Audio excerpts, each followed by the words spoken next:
लीजिए सुनिए प्रेमचंद के लिखे उपन्यास रंगभूमि के तीसरे भाग का वाचन मेरी यानी समीर गोस्वामी की आवाज में। मिस्टर जॉन सेवक का बंगला सिगरा में था। उनके पिता मिस्टर ईश्वर सेवक ने सेना विभाग से पेंशन पाने के बाद वहीं मकान बनवा लिया था और अब तक उसके स्वामी थे। इसके आगे उनके पुरखों का पता नहीं चलता और न हमें उसकी खोज करने की विशेष जरूरत है। हां, इतनी बात अवश्य निश्चित है कि प्रभु ईसा की शरण में जाने का गौरव ईश्वर सेवक को नहीं, उनके पिता को था। ईश्वर सेवक को अब भी अपना बाल्य जीवन कुछ कुछ याद आता था, जब वो अपनी माता के साथ गंगा स्नान को जाया करते थे। माता की दाह क्रिया की स्मृति भी अभी न भूली थी। माता के देहांत के बाद उन्हें याद आता था कि मेरे घर में कई सैनिक घुस आए थे और मेरे पिता को पकड़ कर ले गए थे। इसके बाद की स्मृति विशृंखल हो जाती है। हां, उनके गोरे रंग और आकृति से ये सहज ही अनुमान किया जा सकता था कि वो उच्च वंशीय थे और कदाचित इसी सूबे में उनका पूर्व निवास भी था। ये बंगला उस जमाने में बना था जब सिगरा में भूमि का इतना आदर न था। अहाते में फूल पत्तियों की जगह शाक भाजी और फलों के वृक्ष थे। यहां तक कि गमलों में भी सुरुचि की अपेक्षा उपयोगिता पर अधिक ध्यान दिया गया था। बेलें, परवल, कद्दू, कुंदरू, सेम आदि की थी, जिनसे बंगले की शोभा भी होती थी और फल भी मिलता था। एक किनारे खपरेल का बरामदा था, जिसमें गाय भैंसे पली हुई थी। दूसरी ओर अस्तबल था। मोटर का शौक न बाप को था न बेटे को। फिटन रखने में किफायत भी थी और आराम भी। ईश्वर सेवक को तो मोटरों से चिढ़ थी। उनके शोर से उनकी शांति में विघ्न पड़ता था। फिटन का घोड़ा अहाते में एक लंबी रस्सी से बांधकर छोड़ दिया जाता था। अस्तबल से बाग के लिए खाद निकल आती थी और केवल एक साइज से काम चल जाता। ईश्वर सेवक गृह प्रबंध में निपुण थे और गृह कार्यों में उनका उत्साह लेश मात्र भी कम न हुआ था। उनकी आराम कुर्सी बंगले के सायबान में पड़ी रहती थी। उस पर वो सुबह से शाम तक बैठे जॉन सेवक की फिजूल खर्ची और घर की बर्बादी का रोना रोया करते थे।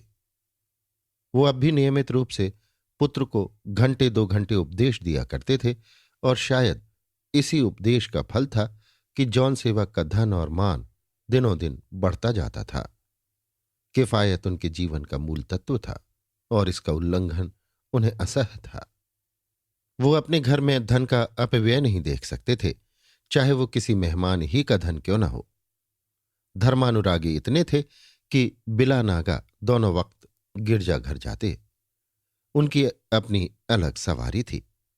एक आदमी इस तामजान को खींचकर गिरजाघर के द्वार तक पहुंचा आया करता था।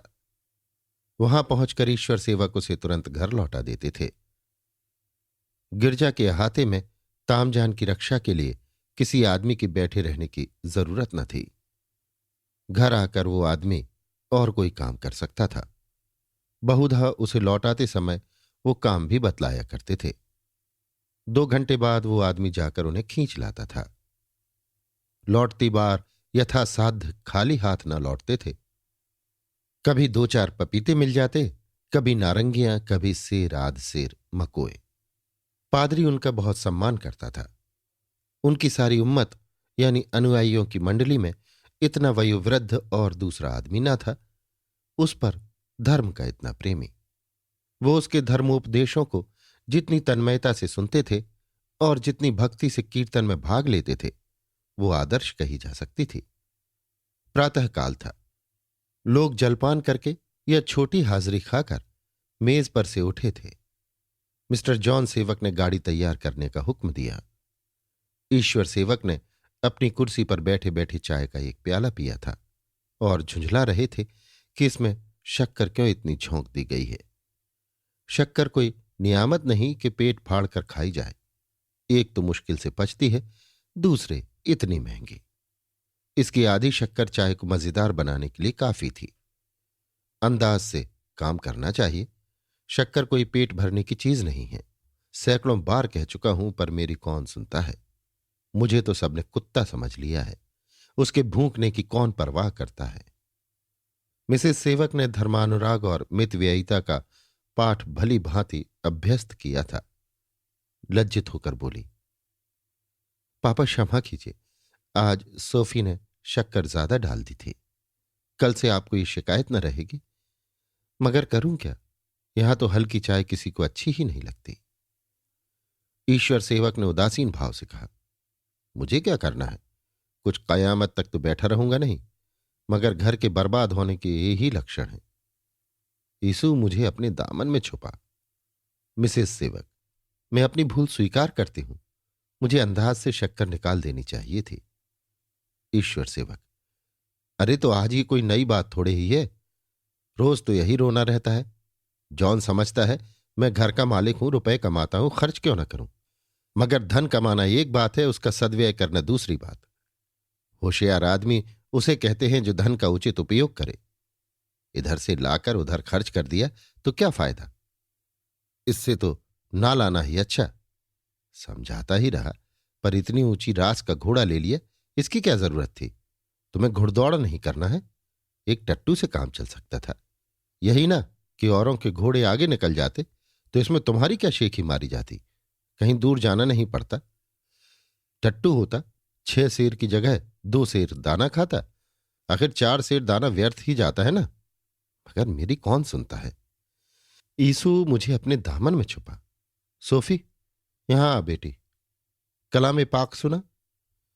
सोफिया प्रभु सेवक के कमरे में बैठी हुई उनसे मसीह के इस कथन पर शंका कर रही थी कि गरीबों के लिए आसमान की बादशाहत है और अमीरों का स्वर्ग में जाना उतना ही असंभव है जितना ऊंट का सुई की नोक में जाना। उसके मन में शंका हो रही थी, क्या दरिद्र होना स्वयं कोई गुण है और धनी होना स्वयं कोई अवगुण। उसकी बुद्धि इस कथन की सार्थकता को ग्रहण न कर सकती थी। क्या मसीह ने केवल अपने भक्तों को खुश करने के लिए ही धन की इतनी निंदा की है। इतिहास बतला रहा है कि पहले केवल दीन दुखी दरिद्र और समाज से पतित जनता ही ने मसीह के दामन में पनाह ली। इसीलिए तो उन्होंने धन की इतनी अवहेलना नहीं की। कितने ही गरीब ऐसे हैं जो सिर से पांव तक अधर्म और अविचार में डूबे हुए हैं। शायद उनकी दुष्टता ही उनकी दरिद्रता का कारण है। क्या केवल दरिद्रता उनके सब पापों का प्रायश्चित कर देगी। कितने ही धनी हैं जिनके हृदय आईने की भांति निर्मल है। क्या उनका वैभव उनके सारे सत्कर्मों को मिटा देगा। सोफिया सत्यासत्य के निरूपण में सदैव रत रहती थी। धर्म तत्वों को बुद्धि की कसौटी पर कसना उसका स्वाभाविक गुण था, और जब तक तर्क बुद्धि स्वीकार न करे वो केवल धर्म ग्रंथों के आधार पर किसी सिद्धांत को न मान सकती थी। जब उसके मन में कोई शंका होती तो वो प्रभु सेवक की सहायता से उसके निवारण की चेष्टा किया करती। सोफिया, मैं इस विषय पर बड़ी देर से गौर कर रही हूं, पर कुछ समझ में नहीं आता। प्रभु मसीह ने दरिद्रता को इतना महत्व क्यों दिया और धन वैभव को क्यों निषिद्ध बतलाया। प्रभु सेवक, जाकर मसीह से पूछो। सोफिया, तुम क्या समझते हो। प्रभु सेवक, मैं कुछ नहीं समझता और ना कुछ समझना ही चाहता हूं। भोजन, निद्रा और विनोद, यही मनुष्य जीवन के 3 तत्व हैं। इसके सिवा सब गोरख धंधा है। मैं धर्म को बुद्धि से बिल्कुल अलग समझता हूं। धर्म को तोलने के लिए बुद्धि उतनी ही अनुपयुक्त है जितना बैगन तोलने के लिए सुनार का कांटा। धर्म धर्म है, बुद्धि बुद्धि। या तो धर्म का प्रकाश इतना तेजोमय है कि बुद्धि की आंखें चौंधिया जाती हैं, या इतना घोर अंधकार है कि बुद्धि को कुछ नजर ही नहीं आता। इन झगड़ों में व्यर्थ सिर खपाती हूं। सुना आज पापा चलते चलते क्या कह गए। सोफिया, नहीं, मेरा ध्यान उधर न था। प्रभु सेवक, यही कि मशीनों के लिए शीघ्र ऑर्डर दे दो। उस जमीन को लेने का इन्होंने निश्चय कर लिया। उसका मौका बहुत पसंद आया। चाहते हैं जल्द से जल्द बुनियाद पड़ जाए, लेकिन मेरा जी इस काम से घबराता है। मैंने ये व्यवसाय सीखा तो, पर सच पूछो तो मेरा दिल वहां भी ना लगता था। अपना समय दर्शन, साहित्य, काव्य की सैर में कटता था। वहां के बड़े बड़े विद्वानों और साहित्य सेवियों से वार्तालाप करने में जो आनंद मिलता था वो कारखाने में कहाँ नसीब था। सच पूछो तो मैं इसीलिए वहां गया ही था। अब घोर संकट में पड़ा हुआ हूं। अगर इस काम में हाथ नहीं लगाता तो पापा को दुख होगा। वो समझेंगे कि मेरे हजारों रुपए पानी में गिर गए। शायद मेरी सूरत से घृणा करने लगे। काम शुरू करता हूं तो ये भय होता है कि कहीं मेरी बेदिली से लाभ के बदले हानि न हो। मुझे इस काम में जरा भी उत्साह नहीं। मुझे तो रहने को एक झोपड़ी चाहिए और दर्शन तथा साहित्य का एक अच्छा सा पुस्तकालय। और किसी वस्तु की इच्छा नहीं रखता। ये लो, दादा को तुम्हारी याद आ गई। जाओ, नहीं तो यहां आ पहुंचेंगे और व्यर्थ की बकवास से घंटों का समय नष्ट कर देंगे। सोफिया, ये विपत्ति मेरे सिर बुरी पड़ी है। जहां कुछ पढ़ने बैठी कि इनका बुलावा पहुंचा। आजकल उत्पत्ति की कथा पढ़वा रहे। मुझे एक एक शब्द पर शंका होती है। कुछ बोलूं तो बिगड़ जाए। बिल्कुल बेकार करनी पड़ती है। मिसेस सेवक बेटी को बुलाने आ रही थीं। अंतिम शब्द उनके कानों में पड़ गए। तिल मिला गई। आकर बोली, बेशक ईश्वर ग्रंथ पढ़ना बेकार है, मसीह का नाम लेना पाप है। तुझे तो उस भिखारी अंधे की बातों में आनंद आता है। हिंदुओं के गपोड़े पढ़ने में तेरा जी लगता है। ईश्वर वाक्य तो तेरे लिए जहर है। खुदा जाने तेरे दिमाग में ये खप्त कहां से समा गया है। जब देखती हूं तुझे अपने पवित्र धर्म की निंदा ही करते देखती हूं।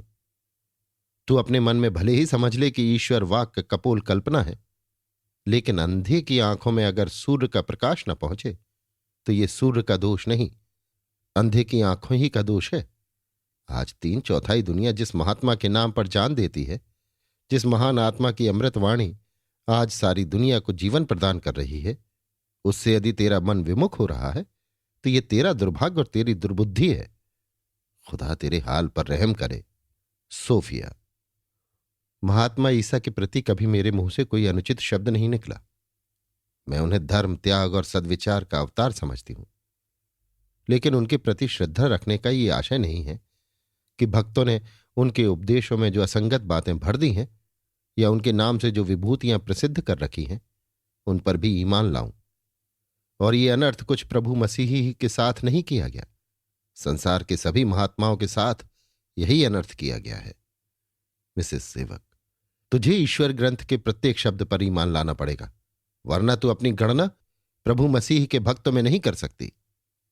सोफिया, तो मैं मजबूर होकर अपने को उनकी उम्मत से बाहर समझूंगी, क्योंकि बाइबल के प्रत्येक शब्द पर ईमान लाना मेरे लिए असंभव है।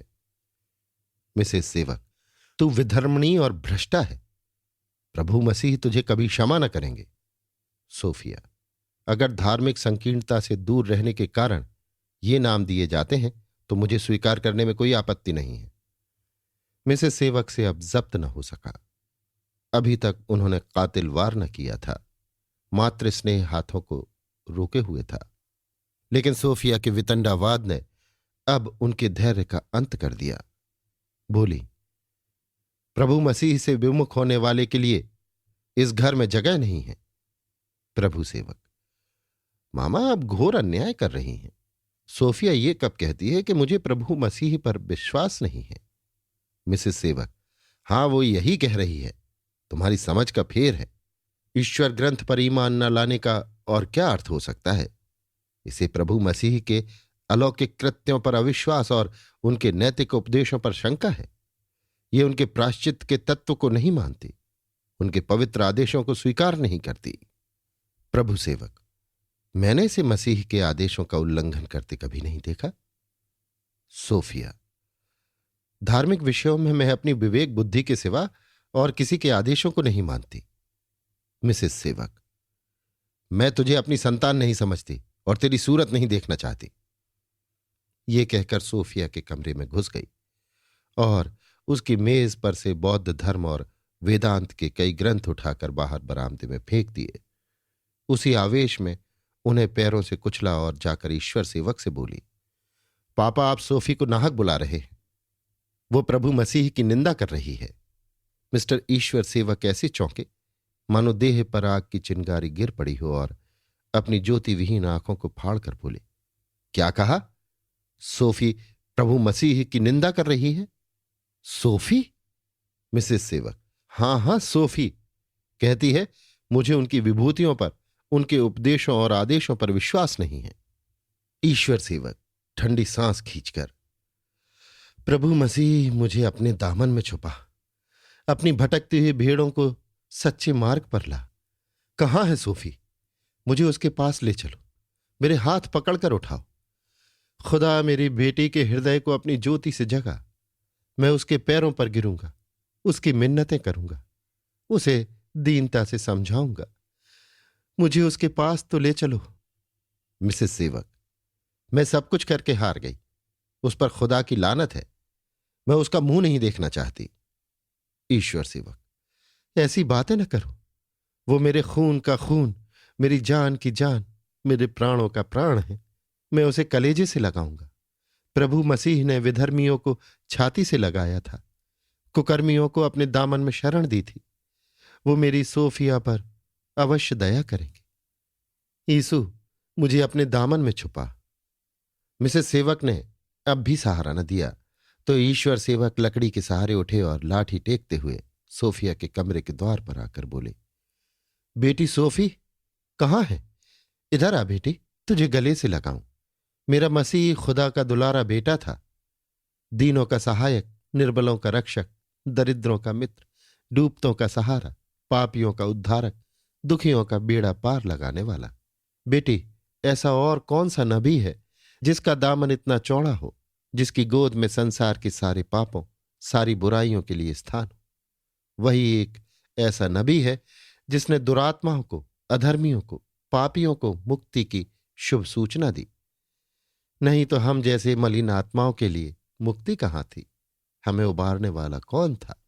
ये कहकर उन्होंने सोफी को हृदय से लगा लिया। माता के कठोर शब्दों ने उसके निर्बल क्रोध को जागृत कर दिया था। अपने कमरे में आकर रो रही थी। बार बार मन उद्विग्न हो जाता था। सोचती थी, अभी इसी क्षण इस घर से निकल जाऊं। क्या इस अनंत संसार में मेरे लिए जगह नहीं है? मैं परिश्रम कर सकती हूं, अपना भार आप संभाल सकती हूं। आत्म स्वातंत्र का खून करके अगर जीवन की चिंताओं से निवृत्ति हुई तो क्या? मेरी आत्मा इतनी तुच्छ वस्तु नहीं है कि उदर पालने के लिए उसकी हत्या कर दी जाए। प्रभु सेवक को अपनी बहन से सहानुभूति थी। धर्म पर उन्हें उससे कहीं कम श्रद्धा थी, किंतु वो अपने स्वतंत्र विचारों को अपने मन ही में संचित रखते थे। गिरजा चले जाते थे, पारिवारिक प्रार्थनाओं में भाग लेते थे, यहां तक कि धार्मिक भजन भी गा लेते थे। वो धर्म को गंभीर विचार के क्षेत्र से बाहर समझते थे। वो गिरजा उसी भाव से जाते थे जैसे थिएटर देखने जाते। पहले अपने कमरे से झांक कर देखा कि कहीं मामा तो नहीं देख रही हैं, नहीं तो मुझ पर आज वज्र प्रहार होने लगेंगे। तब चुपके से सोफिया के पास आए और बोले, सोफी, क्यों नादान बनती हो? सांप के मुंह में उंगली डालना कौन सी बुद्धिमानी है? अपने मन में चाहे जो विचार रखो, जिन बातों को जी चाहे मानो, जिनको जी ना चाहे ना मानो, पर इस तरह ढिंढोरा पीटने से क्या फायदा? समाज में नक्कू बनने की क्या जरूरत? कौन तुम्हारे दिल के अंदर देखने जाता है? सोफिया ने भाई को अवहेलना की दृष्टि से देखकर कहा, धर्म के विषय में मैं कर्म को वचन के अनुरूप ही रखना चाहती हूं दोनों से एक ही स्वर निकले। धर्म का स्वांग भरना मेरी क्षमता से बाहर है। आत्मा के लिए मैं संसार के सारे दुख झेलने को तैयार हूं।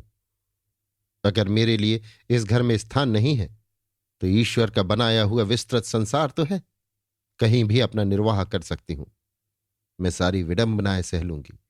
लोक निंदा की मुझे चिंता नहीं है, मगर अपनी ही नजरों में गिरकर मैं जिंदा नहीं रह सकती।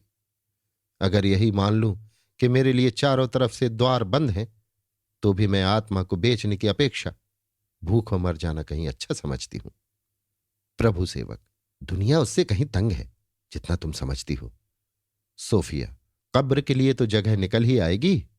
सहसा ईश्वर सेवक ने जाकर उसे छाती से लगा लिया और अपने भक्ति गदगद नेत्र जल से उसके संतप्त हृदय को शांत करने लगे। सोफिया को उनकी श्रद्धालुता पर दया आ गई। कौन ऐसा निर्दय प्राणी है जो भोले भाले बालक के कटघोड़े का उपहास करके उसका दिल दुखाए, उसके मधुर स्वप्न को विशृंखल कर दे? सोफिया ने कहा, दादा आप आकर इस कुर्सी पर बैठ जाएं, खड़े खड़े आपको तकलीफ होती है। ईश्वर सेवक, जब तक तू अपने मुख से न कहेगी कि मैं प्रभु मसीह पर विश्वास करती हूं, तब तक मैं तेरे द्वार पर यों ही भिखारियों की भांति खड़ा रहूंगा। सोफिया, दादा मैंने ये कभी नहीं कहा कि मैं प्रभु यीशु पर ईमान नहीं रखती या मुझे उन पर श्रद्धा नहीं है। मैं उन्हें महान आदर्श पुरुष और क्षमा तथा दया का अवतार समझती हूं और समझती रहूंगी। ईश्वर सेवक ने सोफिया के कपोलों का चुंबन करके कहा, बस मेरा चित्त शांत हो गया। यीशु तुझे अपने दामन में ले। मैं बैठता हूं, मुझे ईश्वर वाक्य सुना, कानों को प्रभु मसीह की वाणी से पवित्र कर। सोफिया इनकार न कर सकी। उत्पत्ति का एक परिच्छेद खोलकर पढ़ने लगी। ईश्वर सेवक आंखें बंद करके कुर्सी पर बैठ गए और तन्मय होकर सुनने लगे। मिसेस सेवक ने यह दृश्य देखा और विजय गर्व से मुस्कुराती हुई चली गई। ये समस्या तो हल हो गई, पर ईश्वर सेवक के मरहमों से उसके अंतःकरण का नासूर न अच्छा हो सकता था। आए दिन उसके मन में धार्मिक शंकाएं उठती रहती थीं और दिन प्रतिदिन उसे अपने घर में रहना दुस्सह होता जाता था। शनैः शनैः प्रभु सेवक की सहानुभूति भी क्षीण होने लगी। मिस्टर जॉन सेवक को अपने व्यवसायिक कामों से इतना अवकाश ही न मिलता था कि उसके मानसिक विप्लव का निवारण करते। मिसेस सेवक पूर्ण निरंकुशता से उस पर शासन करती थी। सोफिया के लिए सबसे कठिन परीक्षा का समय वो होता था जब वो ईश्वर सेवक को बाइबिल पढ़कर सुनाती थी। इस परीक्षा से बचने के लिए वो नित्य बहाने ढूंढती रहती थी। अतः अपने कृत्रिम जीवन से उसे घृणा होती जाती थी। उसे बार बार प्रबल अंतः प्रेरणा होती कि घर छोड़कर कहीं चली जाऊं और स्वाधीन होकर सत्यासत्य की विवेचना करूं, पर इच्छा व्यवहार क्षेत्र में पैर रखते हुए संकोच से विवश हो जाती थी। पहले प्रभु सेवक से अपनी शंकाएं प्रकट करके वो शांत चित्त हो जाया करती थी, पर ज्यों-ज्यों उनकी उदासीनता बढ़ने लगी, सोफिया के हृदय से भी उनके प्रति प्रेम और आदर उठने लगा। उसे धारणा होने लगी कि इनका मन केवल भोग और विलास का दास है, जिसे सिद्धांतों से कोई लगाव नहीं।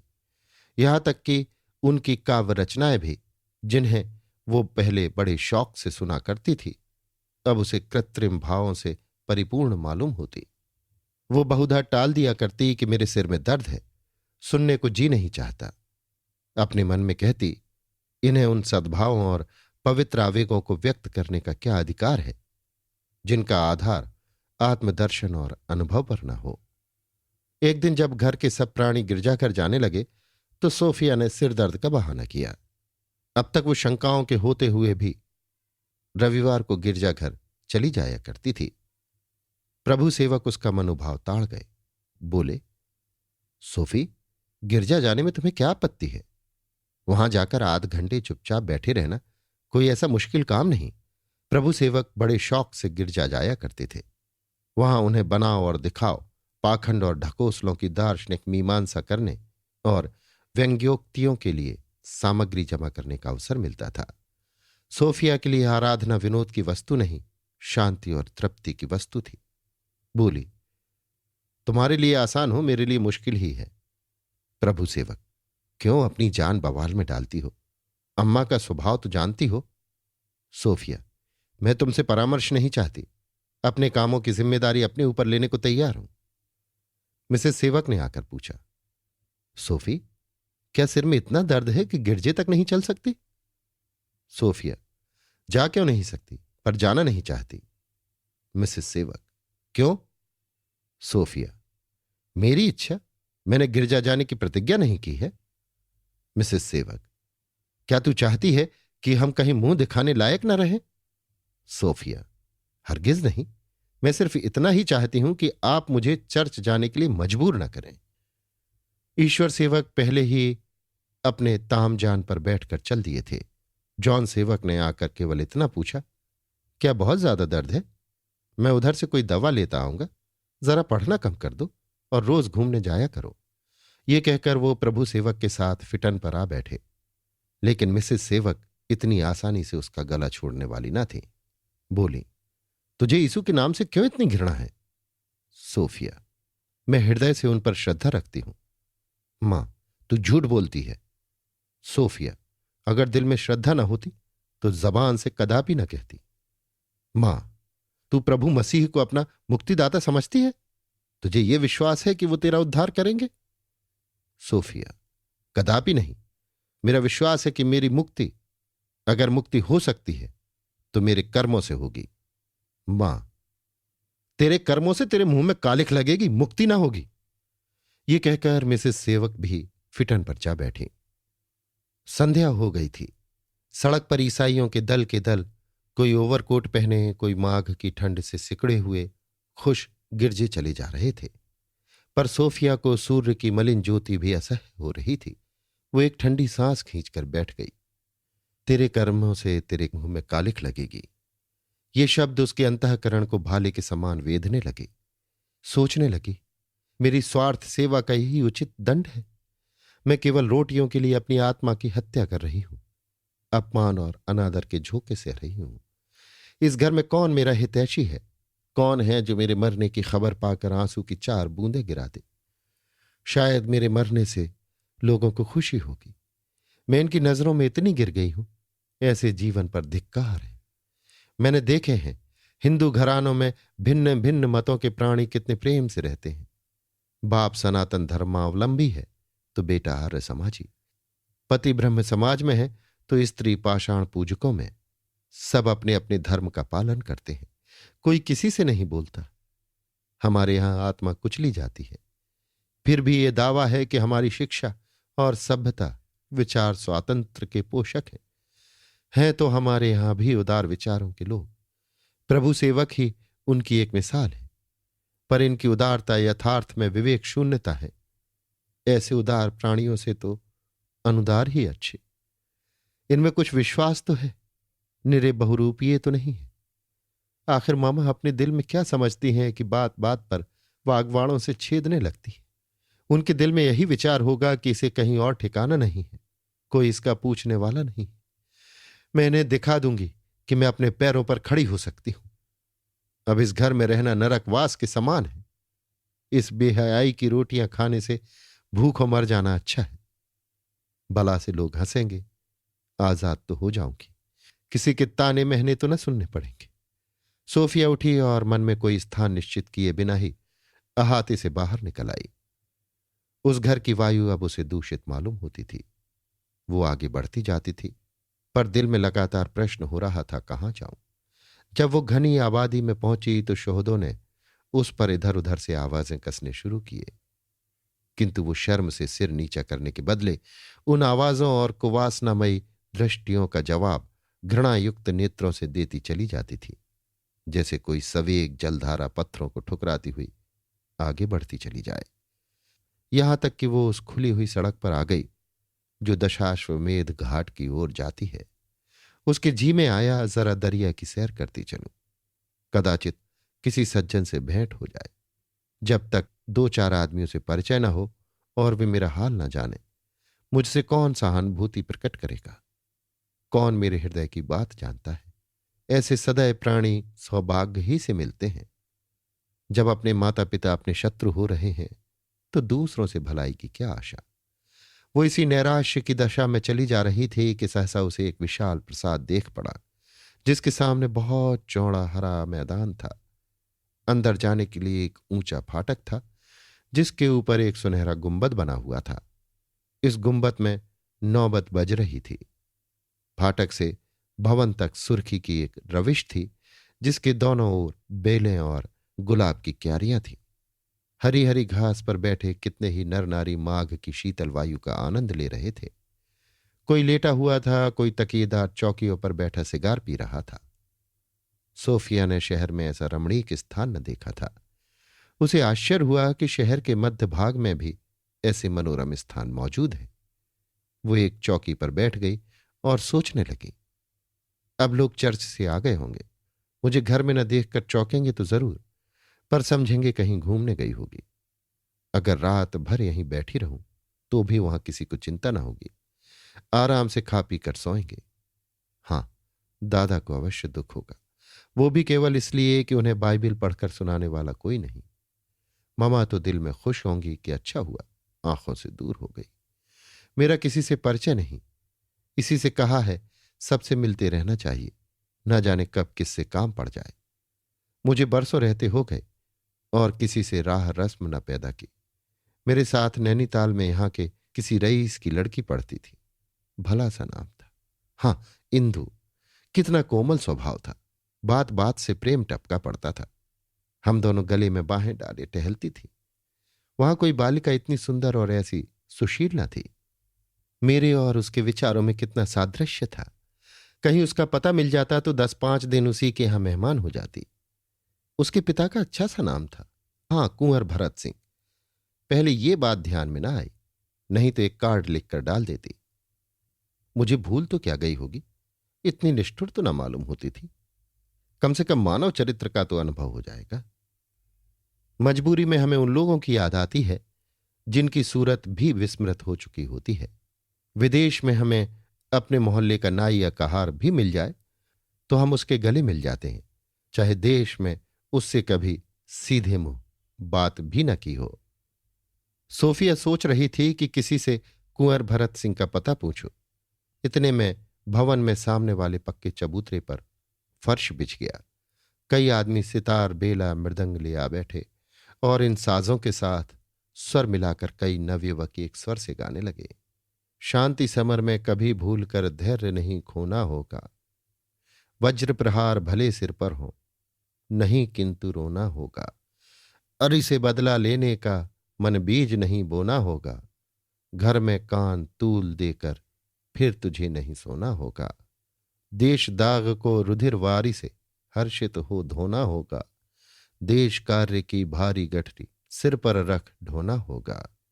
आंखें लाल भवें टेढ़ी कर क्रोध नहीं करना होगा, बलिवेदी पर तुझे हर्ष से चढ़कर कट मरना होगा। नश्वर है नरदेह, मौत से कभी नहीं डरना होगा, सत्य मार्ग को छोड़ स्वार्थ पथ पैर नहीं धरना होगा। होगी निश्चय जीत धर्म की, यही भाव भरना होगा, मातृभूमि के लिए जगत में जीना और मरना होगा। संगीत में न लालित्य था न माधुर्य, पर वो शक्ति, वो जागृति भरी हुई थी जो सामूहिक संगीत का गुण है। आत्मसमर्पण और उत्कर्ष का पवित्र संदेश विराट आकाश में, नीरव गगन में और सोफिया के अशांत हृदय में गूंजने लगा। वो अब तक धार्मिक विवेचन ही में रत रहती थी। राष्ट्रीय संदेश सुनने का अवसर उसे कभी न मिला था। उसके रोम रोम से वही ध्वनि दीपक से ज्योति के समान निकलने लगी। मातृभूमि के लिए जगत में जीना और मरना होगा। उसके मन में एक तरंग उठी कि मैं भी जाकर गाने वालों के साथ गाने लगती। भांति भांति के उद्गार उठने लगे। मैं किसी दूर देश में जाकर भारत का आर्तनाद सुनाती। यहीं खड़ी होकर कह दूं, मैं अपने को भारत सेवा के लिए समर्पित करती हूं।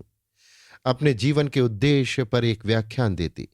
हम भाग्य के दुखड़े रोने के लिए, अपनी अवनत दशा पर आंसू बहाने के लिए नहीं बनाए गए हैं। समा बंधा हुआ था। सोफिया के हृदय की आंखों के सामने इन्हीं भावों के चित्र नृत्य करते हुए मालूम होते थे। अभी संगीत की ध्वनि गूंज ही रही थी कि अकस्मात उसी अहाते के अंदर एक खपरेल के मकान में आग लग गई। जब तक लोग उधर दौड़े, अग्नि की ज्वाला प्रचंड हो गई। सारा मैदान जगमगा उठा। वृक्ष और पौधे प्रदीप्त प्रकाश के सागर में नहा उठे। गाने वालों ने तुरंत अपने अपने साज वहीं छोड़े, धोतियां ऊपर उठाईं, आस्तीनें चढ़ाईं और आग बुझाने दौड़े। भवन से और भी कितने ही युवक निकल पड़े। कोई कुएं से पानी लाने दौड़ा, कोई आग के मुंह में घुसकर अंदर की चीजें निकाल निकाल कर बाहर फेंकने लगा। लेकिन कहीं वो तावलापन, वो घबराहट, वो भगदड़, वो कोहराम, वो दौड़ो दौड़ो का शोर, वो स्वयं कुछ न करके दूसरों को हुक्म देने का गुल न था, जो ऐसी देवी आपदाओं के समय साधारणतः हुआ करता है। सभी आदमी ऐसे सुचारू और सुव्यवस्थित रूप से अपना अपना काम कर रहे थे कि एक बूंद पानी भी व्यर्थ न गिरने पाता था और अग्नि का वेग प्रतिक्षण घटता जाता था। लोग इतनी निर्भयता से आग में कूदते थे मानो वो जलकुंड है।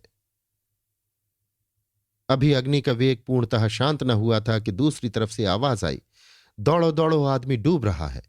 भवन के दूसरी ओर एक पक्की बावली थी जिसके किनारे झाड़ियां लगी हुई थी। तट पर एक छोटी सी नौका खूंटे से बंधी हुई पड़ी थी। आवाज सुनते ही आग बुझाने वाले दल से कई आदमी निकलकर बावली की तरफ लपके और डूबने वाले को बचाने के लिए पानी में कूद पड़े। उनके कूदने की आवाज धम धम सोफिया के कानों में आई।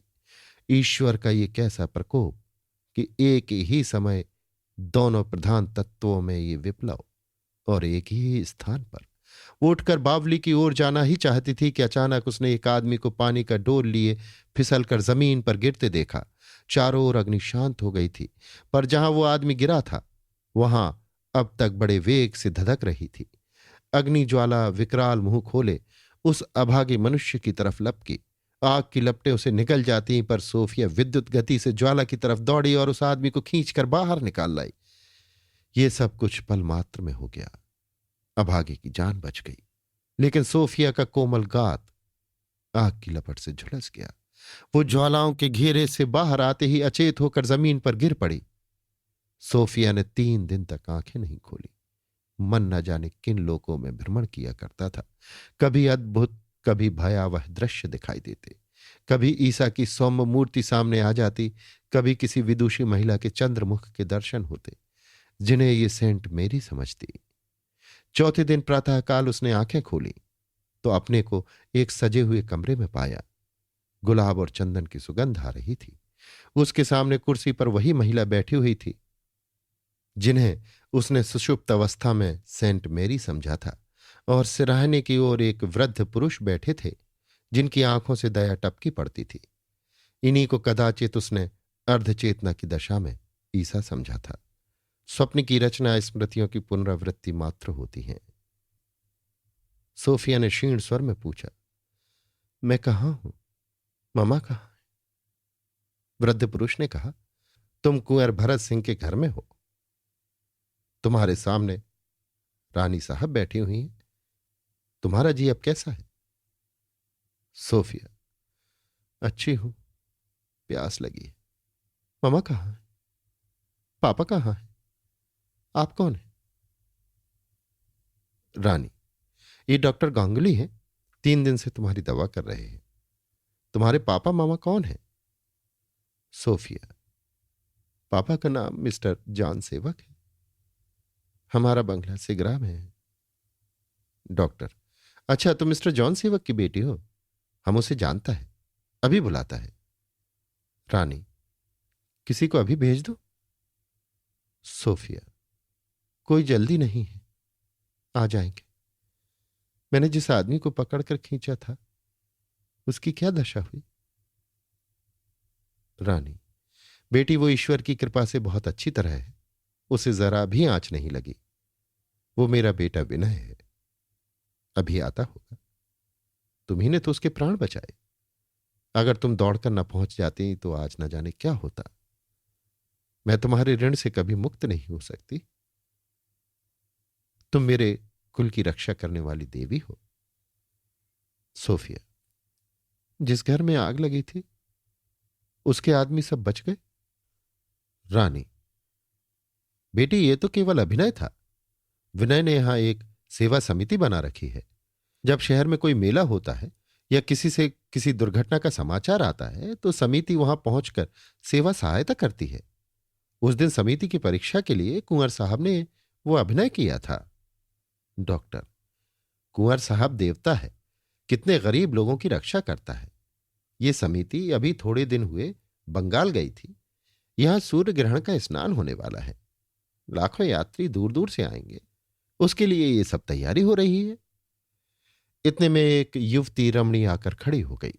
उसके मुख से उज्ज्वल दीपक के समान प्रकाश की रश्मियां छिटक रही थी। गले में मोतियों के हार के सिवा उसके शरीर पर कोई आभूषण न था। उषा की शुभ्र छटा मूर्तिमान हो गई थी। सोफिया ने उसे एक क्षण भर देखा, तब बोली, इंदु, तुम यहां कहां? आज कितने दिनों के बाद तुम्हें देखा है। इंदु चौंक पड़ी। 3 दिन से बराबर सोफिया को देख रही थी। ख्याल आता था कि इसे कहीं देखा है, पर कहां देखा है ये याद ना आती थी। उसकी बातें सुनते ही स्मृति जागृत हो गई। आंखें चमक उठी। गुलाब खिल गया। बोली, ओहो सोफी, तुम हो? दोनों सखियां गले मिल गईं। ये वही इंदु थी जो सोफिया के साथ नैनीताल में पढ़ती थी। सोफिया को आशा न थी कि इंदु इतने प्रेम से मिलेगी। इंदु कभी पिछली बातें याद करके रोती, कभी हंसती, कभी गले मिल जाती। अपनी मां से उसका गुणानुवाद करने लगी। मां उसका प्रेम देख देख कर फूली न समाती थी। अंत में सोफिया ने झेंपते हुए कहा, इंदु, ईश्वर के लिए अब मेरी और ज्यादा तारीफ ना करो, नहीं तो मैं तुमसे ना बोलूंगी। इतने दिनों तक कभी एक खत भी ना लिखा, मुंह देखे का प्रेम करती हो।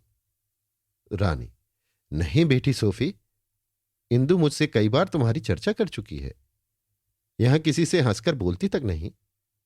तुम्हारे सिवा मैंने इसे किसी की तारीफ करते नहीं सुना। इंदु, बहन तुम्हारी शिकायत वाजिब है, पर करूं क्या? मुझे खत ही नहीं लिखना आता। एक तो बड़ी भूल यह हुई कि तुम्हारा पता नहीं पूछा, और अगर पता मालूम भी होता खत न लिख सकती। मुझे डर लगता है कि कहीं तुम हंसने न लगो। मेरा पत्र कभी समाप्त ही न होता और न जाने क्या क्या लिख जाती। कुंवर साहब को मालूम हुआ कि सोफिया बातें कर रही है, तो वो भी उसे धन्यवाद देने के लिए आए। पूरे 6 फीट के मनुष्य थे, बड़ी बड़ी आंखें, लंबे बाल, लंबी दाढ़ी, मोटे कपड़े का एक नीचा कुर्ता पहने हुए। सोफिया ने ऐसा तेजस्वी रूप कभी न देखा था। उसने अपने मन में ऋषियों की जो कल्पना कर रखी थी, वो बिल्कुल ऐसी ही थी। इस विशाल शरीर में बैठी हुई विशाल आत्मा दोनों नेत्रों से ताक रही थी। सोफी ने सम्मान भाव से उठना चाहा, पर कुंवर साहब मधुर सरल स्वर में बोले, बेटी लेटी रहो, तुम्हें उठने में कष्ट होगा। लो, मैं बैठ जाता हूं। तुम्हारे पापा से मेरा परिचय है, पर क्या मालूम था कि तुम मिस्टर सेवक की बेटी हो। मैंने उन्हें बुलाया है, लेकिन मैं कहे देता हूं, मैं अभी तुम्हें ना जाने दूंगा। ये कमरा अब तुम्हारा है, और यहां से चले जाने पर भी तुम्हें एक बार यहां नित्य आना पड़ेगा। रानी से, जानवी, यहां पियानो मंगवा कर रख दो। आज मिस सोहराब जी को बुलवाकर सोफिया का एक तैल चित्र बनवाओ। सोहराब जी ज्यादा कुशल हैं, पर मैं नहीं चाहता कि सोफिया को उनके सामने बैठना पड़े। वो चित्र हमें याद दिलाता रहेगा कि किसने महान संकट के अवसर पर हमारी रक्षा की। रानी, कुछ नाज भी दान करा दूं? ये कहकर रानी ने डॉक्टर गांगुली की ओर देखकर आंखें मटकाईं। कुंवर साहब तुरंत बोले, फिर वही ढकोसले। इस जमाने में जो दरिद्र है उसे दरिद्र होना चाहिए, जो भूखों मरता है उसे भूखों मरना चाहिए। जब घंटे 2 घंटे की मेहनत से खाने भर को मिल सकता है, तो कोई सबब नहीं कि क्यों आदमी भूखों मरे। दान ने हमारी जाति में जितने आलसी आदमी पैदा कर दिए हैं, उतने सब देशों ने मिलकर भी न पैदा किए होंगे। दान का इतना महत्व क्यों रखा गया, ये मेरी समझ में नहीं आता। रानी, ऋषियों ने भूल की कि तुमसे सलाह न ले ली। कुंवर, हां, मैं होता तो साफ कह देता। आप लोग ये आलस्य, कुकर्म और अनर्थ का बीज बो रहे हैं। दान आलस्य का मूल है, और आलस्य सब पापों का मूल है।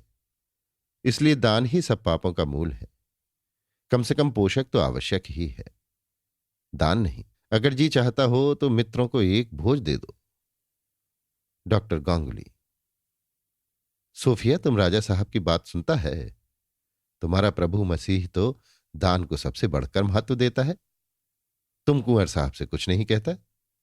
सोफिया ने इंदु की ओर देखा और मुस्कुराकर आंखें नीची कर ली, मानो कह रही थी कि मैं इनका आदर करती हूं, नहीं तो जवाब देने में असमर्थ नहीं हूं। सोफिया मन ही मन इन प्राणियों के पारस्परिक प्रेम की तुलना अपने घर वालों से कर रही थी। आपस में कितनी मोहब्बत है। मां बाप दोनों इंदु पर प्राण देते हैं। एक मैं अभाग्नि हूं कि कोई मुंह भी नहीं देखना चाहता। 4 दिन यहां पड़े हो गए, किसी ने खबर तक न ली, किसी ने खोज ही न की होगी। अम्मा ने तो समझा होगा कहीं डूब मरी। मन में प्रसन्न हो रही होंगी कि अच्छा हुआ सिर से बला टली। मैं ऐसे सहृदय प्राणियों में रहने योग्य नहीं हूं। मेरी इनसे क्या बराबरी। यद्यपि यहां किसी के व्यवहार में दया की झलक भी न थी, लेकिन सोफिया को उन्हें अपना इतना आदर सत्कार करते देखकर अपनी दीनावस्था पर ग्लानि हो रही थी। इंदु से भी शिष्टाचार करने लगी। इंदु उसे प्रेम से तुम कहती थी, पर वो उसे आप कहकर संबोधित करती थी। कुंवर साहब कह गए थे, मैंने मिस्टर सेवक को सूचना दे दी है, वो आते ही होंगे। सोफिया को अब ये भय होने लगा कि कहीं वो आ ना रहे हों।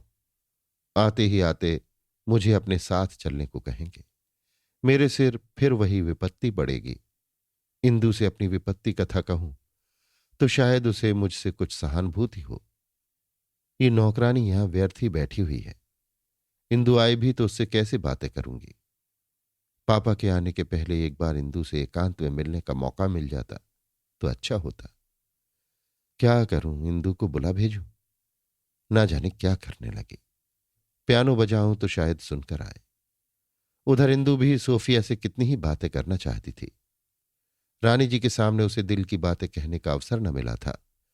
डर रही थी कि सोफिया के पिता उसे लेते गए तो मैं फिर अकेली हो जाऊंगी।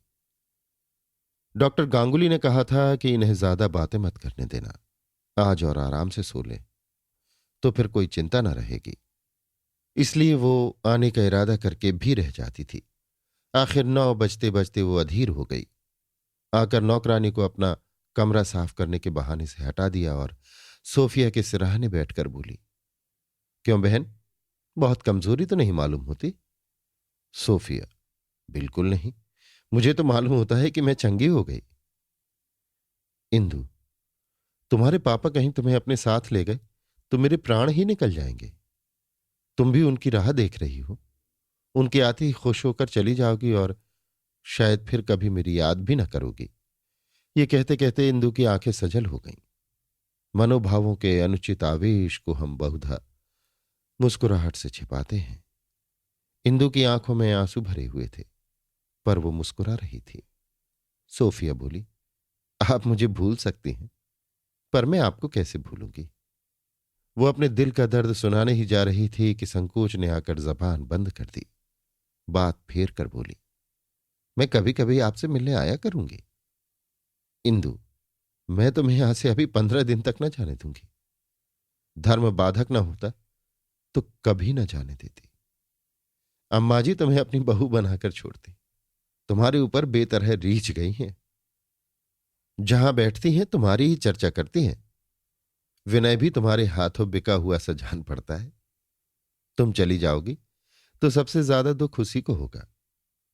एक बात भेद की तुमसे कहती हूं, अम्मा जी तुम्हें कोई चीज तोहफा समझ कर दें तो इनकार मत करना, नहीं तो उन्हें बहुत दुख होगा।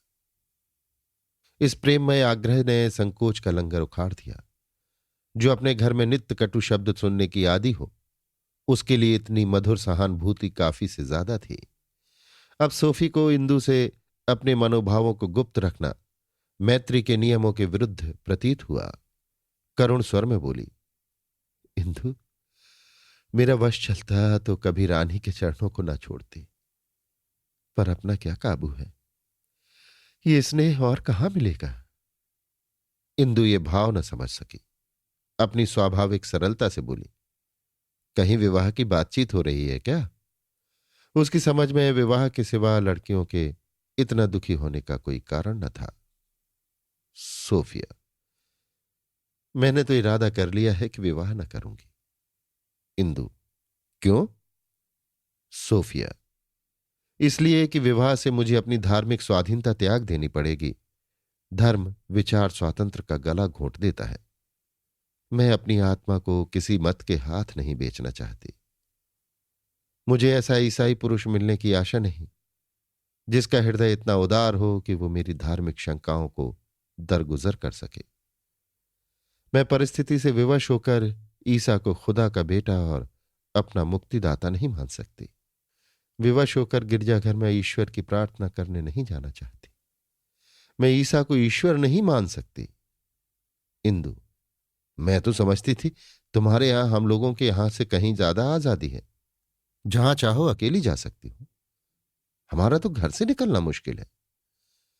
सोफिया, लेकिन इतनी धार्मिक संकीर्णता तो नहीं है। इंदु, नहीं, कोई किसी को पूजा पाठ के लिए मजबूर नहीं करता। बाबूजी नित्य गंगा स्नान करते हैं, घंटों शिव की आराधना करते हैं। अम्मा जी कभी भूलकर भी स्नान करने नहीं जाती, न किसी देवता की पूजा करती हैं। पर बाबूजी कभी आग्रह नहीं करते। भक्ति तो अपने विश्वास और मनोवृत्ति पर ही निर्भर है। हम भाई बहन के विचारों में भी आकाश पाताल का अंतर है। मैं कृष्ण की उपासिका हूं, विनय ईश्वर के अस्तित्व को भी स्वीकार नहीं करता। पर बाबूजी हम लोगों से कभी कुछ नहीं कहते, और न हम भाई बहन में कभी इस विषय पर वाद विवाद होता है। सोफिया, हमारी स्वाधीनता लौकिक और इसलिए मिथ्या है, आपकी स्वाधीनता मानसिक और इसलिए सत्य है। असली स्वाधीनता वही है जो विचार के प्रवाह में बाधक न हो। इंदु, तुम गिरजे में कभी नहीं जाती? सोफिया, पहले दुराग्रहवश जाती थी, अब की नहीं गई। इस पर घर के लोग बहुत नाराज हुए, बुरी तरह तिरस्कार किया गया। इंदु ने प्रेममयी सरलता से कहा, वे लोग नाराज हुए होंगे तो तुम बहुत रोई होगी, इन प्यारी आंखों से आंसू बहे होंगे। मुझे किसी का रोना नहीं देखा जाता। सोफिया, पहले रोया करती थी, अब परवाह नहीं करती। इंदु, मुझे तो कभी कोई कुछ कह देता है तो हृदय पर तीर सा लग जाता है। दिन दिन भर रोती ही रह जाती हूं, आंसू ही नहीं थमते। वो बात बार बार हृदय में चुभा करती है। सच पूछो तो मुझे किसी के क्रोध पर रोना नहीं आता। रोना आता है अपने ऊपर कि मैंने क्यों उन्हें नाराज किया, क्यों मुझसे ऐसी भूल हुई। सोफिया को भ्रम हुआ कि इंदु मुझे अपनी क्षमाशीलता से लज्जित करना चाहती है। माथे पर शिकन पड़ गई। बोली, मेरी जगह आप होती तो ऐसा न कहती। आखिर क्या आप अपने धार्मिक विचारों को छोड़ बैठती? इंदु, ये तो नहीं कह सकती कि क्या करती, पर घर वालों को प्रसन्न रखने की चेष्टा किया करती। सोफिया, आपकी माताजी अगर आपको जबरदस्ती कृष्ण की उपासना करने से रोके तो आप मान जाएंगे? इंदु, हां, मैं तो मान जाऊंगी। अम्मा को नाराज न करूंगी। कृष्ण तो अंतर्यामी हैं, उन्हें प्रसन्न रखने के लिए उपासना की जरूरत नहीं। उपासना तो केवल अपने मन के संतोष के लिए है। सोफिया, आश्चर्य से, आपको जरा भी मानसिक पीड़ा ना होगी? इंदु, अवश्य होगी, पर उनकी खातिर मैं सह लूंगी। सोफिया, अच्छा, अगर वही आपकी इच्छा के विरुद्ध आपका विवाह करना चाहें तो?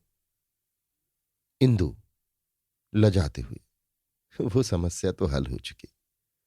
मां बाप ने जिससे उचित समझा कर दिया, मैंने जबान तक नहीं खोली। सोफिया, अरे ये कब? इंदु, इसे तो 2 साल हो गए।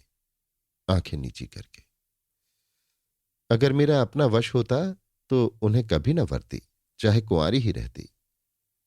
मेरे स्वामी मुझसे प्रेम करते हैं, धन की कोई कमी नहीं, पर मैं उनके हृदय के केवल चतुर्थांश की अधिकारिणी हूं। उसके 3 भाग सार्वजनिक कामों की भेंट होते हैं। एक के बदले चौथा पाकर कौन संतुष्ट हो सकता है? मुझे तो बाजरे की पूरी बिस्कुट के चौथाई हिस्से से कहीं अच्छी मालूम होती है। शुद्धा तो तृप्त हो जाती है, जो भोजन का यथार्थ उद्देश्य है। सोफिया, आपकी धार्मिक स्वाधीनता में तो बाधा नहीं डालते? इंदु, नहीं, उन्हें इतना अवकाश कहां है। सोफिया, तब तो मैं आपको मुबारकबाद दूंगी। इंदु, अगर किसी कैदी को बधाई देना उचित हो तो शौक से दो। सोफिया, बेड़ी प्रेम की हो तो? इंदु, ऐसा होता तो मैं तुमसे बधाई देने को आग्रह करती। मैं बंध गई, वो मुक्त हैं। मुझे यहां आए 3 महीने होने आते हैं, पर 3 बार से ज्यादा नहीं आए, और वो भी 1-1 घंटे के लिए। इसी शहर में रहते हैं, 10 मिनट में मोटर आ सकती है, पर इतनी फुर्सत किसे है? हां, पत्रों से अपनी मुलाकात का काम निकालना चाहते हैं, और वे पत्र भी क्या होते हैं, आदि से अंत तक अपने दुखड़ों से भरे हुए। आज ये काम है, कल वो काम है, इनसे मिलने जाना है, उनका स्वागत करना है। म्यूनिसिपैलिटी के प्रधान क्या हो गए, राज्य मिल गया, जब देखो वही धुन सवार। और सब कामों के लिए फुर्सत है, अगर फुर्सत नहीं है तो सिर्फ यहां आने की। मैं तुम्हें चिताए देती हूं, किसी देश सेवक से विवाह न करना, नहीं तो पछताओगी। तुम उसके अवकाश के समय की मनोरंजन सामग्री मात्र रहोगी। सोफिया, मैं तो पहले ही अपना मत स्थिर कर चुकी हूं। सबसे अलग ही अलग रहना चाहती हूं, जहां मेरी स्वाधीनता में बाधा डालने वाला कोई ना हो। मैं सतपथ पर रहूंगी या कुपथ पर चलूंगी, ये जिम्मेदारी भी अपने ही सिर लेना चाहती हूं। मैं बालिग हूं और अपना नफा नुकसान देख सकती हूं। आजन्म किसी की रक्षा में नहीं रहना चाहती, क्योंकि रक्षा का अर्थ पराधीनता के सिवा और कुछ नहीं। इंदु, क्या तुम अपने ममा और पापा के अधीन नहीं रहना चाहती? सोफिया, ना, पराधीनता में प्रकार का नहीं, केवल मात्राओं का अंतर है। इंदु, तो मेरे ही घर क्यों नहीं रहती? मैं इसे अपना सौभाग्य समझूंगी, और अम्मा जी तो तुम्हें आंखों की पुतली बनाकर रखेंगी। मैं चली जाती हूं तो वो अकेले घबराया करती हैं। तुम्हें पा जाएं तो फिर गला न छोड़े। कहो तो अम्मा से कहूं, यहां तुम्हारी स्वाधीनता में कोई दखल न देगा। बोलो, कहूं जाकर अम्मा से? सोफिया, नहीं, अभी भूल कर भी नहीं। आपकी अम्मा जी को जब मालूम होगा कि इसके माँ बाप इसकी बात नहीं पूछते, तो मैं उनकी आंखों से भी गिर जाऊंगी। जिसकी अपने घर में इज्जत नहीं, उसकी बाहर भी इज्जत नहीं होती। इंदु, नहीं सोफी, अम्मा जी का स्वभाव बिल्कुल निराला है। जिस बात से तुम्हें अपने निरादर का भय है, वही बात अम्मा जी के आदर की वस्तु है। वो स्वयं अपनी मां से किसी बात पर नाराज हो गई थी, तब से मैके नहीं गई। नानी मर गई, पर अम्मा ने उन्हें क्षमा नहीं किया। सैकड़ों बुलावे आए, पर उन्हें देखने तक न गई। उन्हें ज्यों ही ये बात मालूम होगी, तुम्हारी दूनी इज्जत करने लगेंगी। सोफी ने आंखों में आंसू भरकर कहा, बहन, मेरी लाज अब आप ही के हाथ है। इंदु ने उसका सिर अपनी जांघ पर रखकर कहा, वो मुझे अपनी लाज से कम प्रिय नहीं है। उधर मिस्टर जान सेवक को कुंवर साहब का पत्र मिला तो जाकर स्त्री से बोले, देखा, मैं कहता ना था कि सोफी पर कोई संकट आ पड़ा। ये देखो, कुंवर भरत सिंह का पत्र है। 3 दिनों से उनके घर पड़ी हुई है। उनके एक झोपड़े में आग लग गई थी, वो भी आग बुझाने लगी, कहीं लपट में आ गई।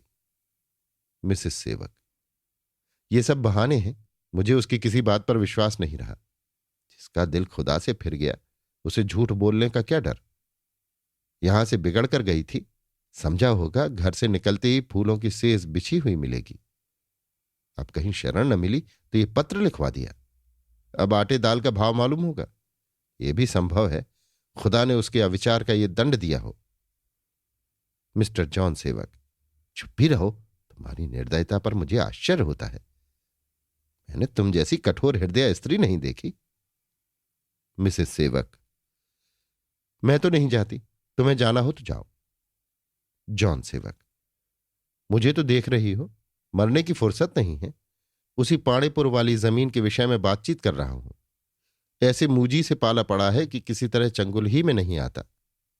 देहातियों को जो लोग सरल कहते हैं, बड़ी भूल करते हैं। इनसे ज्यादा चालाक आदमी मिलना मुश्किल है। तुम्हें इस वक्त कोई काम नहीं है, मोटर मंगवाए देता हूं, शान से चली जाओ और उसे अपने साथ लेती आओ। ईश्वर सेवक वहीं आराम कुर्सी पर आंखें बंद किए ईश्वर भजन में मग्न थे। जैसे बहरा आदमी मतलब की बातें सुनते ही सचेत हो जाता है। मोटर कार का जिक्र सुनते ही ध्यान टूटा। बोले, मोटर कार की क्या जरूरत है? क्या 10-5 रुपए काट रहे हैं? यूं उड़ाने से तो कारों का खजाना भी काफी ना होगा। क्या गाड़ी पर ना जाने से शान में फर्क आ जाएगा? तुम्हारी मोटर देखकर कुंवर साहब रौब में ना आएंगे। उन्हें खुदा ने बहुतेरी मोटरें दी है। प्रभु दास को अपनी शरण में लो, अब देर ना करो। मेरी सोफी बेचारी वहां बेगानों में पड़ी हुई है। ना जाने इतने दिन किस तरह काटे होंगे। खुदा उसे सच्चा रास्ता दिखाए। मेरी आंखें उसे ढूंढ रही हैं। जब से वो गई है, कलाम पाक सुनने की नौबत नहीं आई। यीशु मुझ पर साया कर। वहां उस बेचारी का कौन 75 होगा? अमीरों के घर में गरीबों का कहां गुजर। जॉन सेवक, अच्छा ही हुआ, यहां होती तो रोजाना डॉक्टर की फीस न देनी पड़ती। ईश्वर सेवक, डॉक्टर का क्या काम था? ईश्वर की दया से मैं खुद थोड़ी बहुत डॉक्टरी कर लेता हूं। घर वालों का स्नेह डॉक्टर की दवाओं से कहीं ज्यादा लाभदायक होता है। मैं अपनी बच्ची को गोद में लेकर कलाम पाक सुनाता, उसके लिए खुदा से दुआ मांगता। मिसेस सेवक, तो आप ही चले जाइए। ईश्वर सेवक, सिर और आंखों से मेरा तांगा मंगवा दो। हम सबों को चलना चाहिए। भूले भटके को प्रेम ही सन्मार्ग पर लाता है। मैं भी चलता हूं। अमीरों के सामने दीन बनना पड़ता है, उनसे बराबरी का दावा नहीं किया जाता। जॉन सेवक, मुझे अभी साथ न ले जाइए, मैं किसी दूसरे अवसर पर जाऊंगा। इस वक्त वहां शिष्टाचार के सिवा और कोई काम ना होगा। मैं उन्हें धन्यवाद दूंगा, वो मुझे धन्यवाद देंगे। मैं इस परिचय को देवी प्रेरणा समझता हूं। इत्मीनान से मिलूंगा। कुंवर साहब का शहर में बहुत दबाव है। म्यूनिसिपैलिटी के प्रधान उनके दामाद हैं। उनकी सहायता से मुझे पांडेपुर वाली जमीन बड़ी आसानी से मिल जाएगी। संभव है वो कुछ हिस्से भी खरीद ले, मगर आज इन बातों का मौका नहीं है। ईश्वर सेवक, मुझे तुम्हारी बुद्धि पर हंसी आती है। जिस आदमी से राह रस्म पैदा करके तुम्हारे इतने काम निकल सकते हैं, उससे मिलने में भी तुम्हें इतना संकोच। तुम्हारा समय इतना बहुमूल्य है कि आध घंटे के लिए भी वहां नहीं जा सकते। पहली ही मुलाकात में सारी बातें तय कर लेना चाहते हो। ऐसा सुनहरा अवसर पाकर भी तुम्हें उससे फायदा उठाना नहीं आता। जॉन सेवक, खैर, आपका अनुरोध है तो मैं ही चला जाऊंगा। मैं एक जरूरी काम कर रहा था, फिर कर लूंगा। आपको कष्ट करने की जरूरत नहीं। स्त्री से, तुम तो चल रही हो। मिसेस सेवक, मुझे नाहक ले चलते हो, मगर खैर चलो। भोजन के बाद चलना निश्चित हुआ। अंग्रेजी प्रथा के अनुसार यहां दिन का भोजन 1 बजे होता था। बीच का समय तैयारियों में कटा। मिसेस सेवक ने अपने आभूषण निकाले, जिनसे वृद्धावस्था ने भी उन्हें विरक्त नहीं किया था। अपना अच्छे से अच्छा गाउन और ब्लाउज निकाला। इतना श्रृंगार वो अपनी बरसगांठ के सिवा और किसी उत्सव में न करती थी। उद्देश्य था सोफिया को जलाना, उसे दिखाना कि तेरे आने से मैं रो रो कर मरी नहीं जा रही हूं। कोचवान को गाड़ी धोकर साफ करने का हुक्म दिया गया। प्रभु सेवक को भी साथ ले चलने की राय हुई, लेकिन जॉन सेवक ने जाकर उसके कमरे में देखा तो उसका पता न था। उसकी मेज पर एक दर्शन ग्रंथ खुला पड़ा था। मालूम होता था पढ़ते पढ़ते उठकर कहीं चला गया है। वास्तव में ये ग्रंथ 3 दिनों से इसी भांति खुला पड़ा था। प्रभु सेवक को उसे बंद करके रख देने का भी अवकाश न था। वो प्रातःकाल से 2 घड़ी रात तक शहर का चक्कर लगाया करता। केवल 2 बार भोजन करने घर पर आता था। ऐसा कोई स्कूल न था जहां उसने सोफी को न ढूंढा हो। कोई जान पहचान का आदमी, कोई मित्र ऐसा न था जिसके घर जाकर उसने तलाश न की हो। दिन भर की दौड़ धूप के बाद रात को निराश होकर लौट आता और चारपाई पर लेटकर घंटों सोचता और रोता। कहाँ चली गई? पुलिस के दफ्तर में दिन भर में 10-10 बार जाता और पूछता, कुछ पता चला? समाचार पत्रों में भी सूचना दे रखी थी। वहां भी रोज कई बार जाकर दरियाफ्त करता। उसे विश्वास होता जाता था कि सोफी हमसे सदा के लिए विदा हो गई। आज भी रोज की भांति 1 बजे थका मांदा उदास और निराश लौटकर आया तो जान सेवक ने शुभ सूचना दी। सोफिया का पता मिल गया। प्रभु सेवक का चेहरा खिल उठा। बोला, सच? कहाँ है? क्या उसका कोई पत्र आया? जॉन सेवक, कुंवर भरत सिंह के मकान पर है। जाओ खाना खा लो, तुम्हें भी वहां चलना है। प्रभु सेवक, मैं तो लौटकर खाना खाऊंगा, भूख गायब हो गई है तो अच्छी तरह? मिसेस सेवक, हाँ हाँ, बहुत अच्छी तरह है। खुदा ने यहां से रूठ कर जाने की सजा दे दी। प्रभु सेवक, मामा, खुदा ने आपका दिल ना जाने किस पत्थर का बनाया है। क्या घर से आप ही रूठ कर चली गई थी? आप ही ने उसे निकाला और अब भी आपको उस पर जरा भी दया नहीं आती? मिसेस सेवक, गुमराहों पर दया करना पाप है। प्रभु सेवक, अगर सोफी गुमराह है तो ईसाइयों में 100 में 99 आदमी गुमराह हैं। वो धर्म का स्वांग नहीं दिखाना चाहती, यही उसमें दोष है। नहीं तो प्रभु मसीह से जितनी श्रद्धा उसे है उतनी उन्हें भी ना होगी जो ईसा पर जान देते हैं। मिसेस सेवक, खैर, मालूम हो गया कि तुम उसकी वकालत खूब कर सकते हो। मुझे इन दलीलों को सुनने की फुर्सत नहीं। ये कहकर मिसेस सेवक वहां से चली गई। भोजन का समय आया। लोग मेज पर बैठे। प्रभु सेवक आग्रह करने पर भी न गया। तीनों आदमी फिटन पर बैठे तो ईश्वर सेवक ने चलते चलते जॉन सेवक से कहा, सोफी को जरूर साथ लाना और इस अवसर को हाथ से न जाने देना। प्रभु मसीह तुम्हें सद्बुद्धि दें, सफल मनोरथ करें। थोड़ी देर में फिटन कुंवर साहब के मकान पर पहुंच गई। कुंवर साहब ने बड़े तपाक से उनका स्वागत किया। मिसेस सेवक ने मन में सोचा था, मैं सोफिया से एक शब्द भी न बोलूंगी, दूर से खड़ी देखती रहूंगी। लेकिन जब सोफिया के कमरे में पहुंची और उसका मुरझाया हुआ चेहरा देखा तो शोक से कलेजा महसूस उठा। मातृ स्नेह उबल पड़ा। अधीर होकर उससे लिपट गई। आंखों से आंसू बहने लगे। इस प्रवाह में सोफिया का मनोमालिन्य बह गया। उसने दोनों हाथ माता की गर्दन में डाल दिए और कई मिनट तक दोनों प्रेम का स्वर्गीय आनंद उठाती रहीं। जॉन सेवक ने सोफिया का माथा चूमा, किंतु प्रभु सेवक आंखों में आंसू भरे उसके सामने खड़ा था। आलिंगन करते हुए उसे भय होता था कि कहीं हृदय फट न जाए। ऐसे अवसरों पर उसके भाव और भाषा दोनों ही शिथिल हो जाते थे।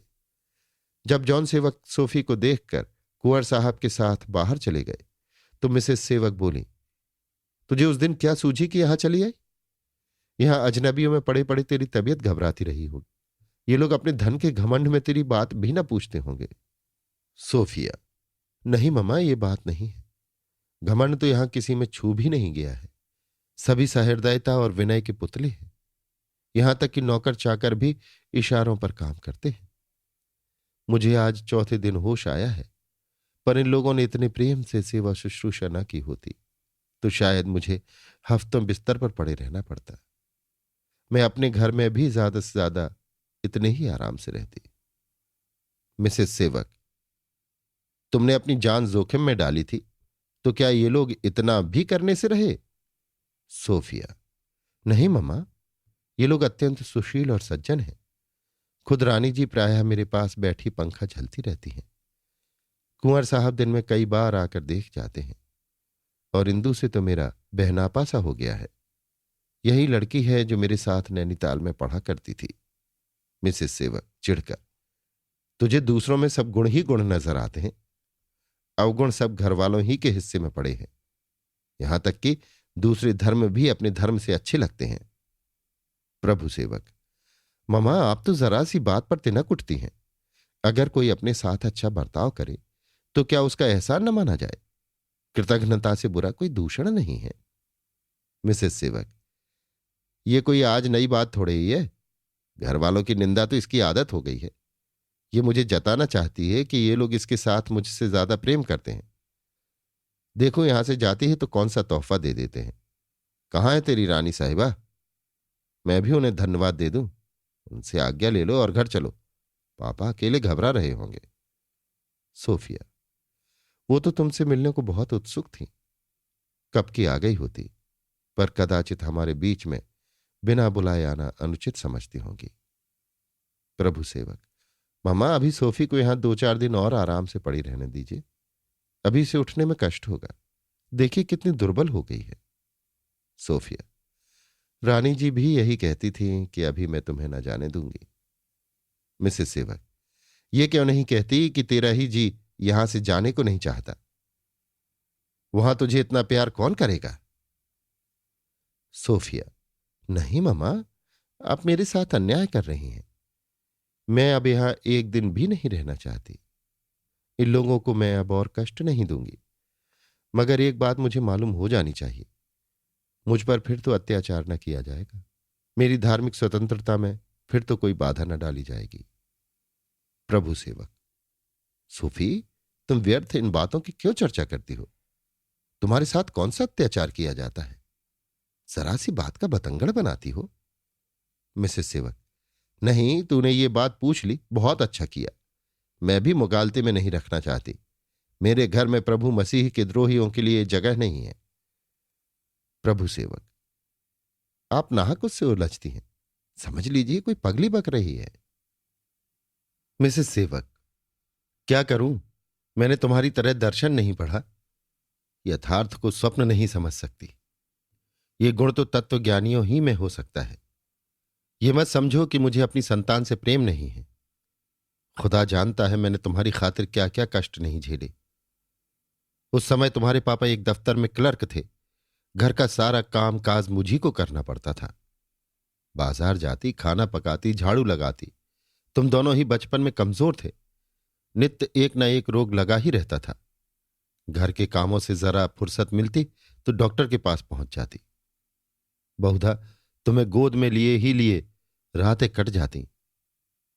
इतने आत्मसमर्पण से पाली हुई संतान को जब ईश्वर से विमुख होते देखती हूं तो मैं दुख और क्रोध से बावली हो जाती हूं।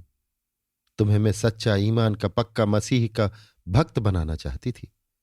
इसके विरुद्ध जब तुम्हें यीशु से मुंह मोड़ते देखती हूं, उनके उपदेश, उनके जीवन और उनके अलौकिक कृत्यों पर शंका करते पाती हूं, तो मेरे हृदय के टुकड़े हो जाते हैं और यही इच्छा होती है कि इसकी सूरत न देखूं। मुझे अपना मसीह सारे संसार से, यहां तक कि अपनी जान से भी प्यारा है।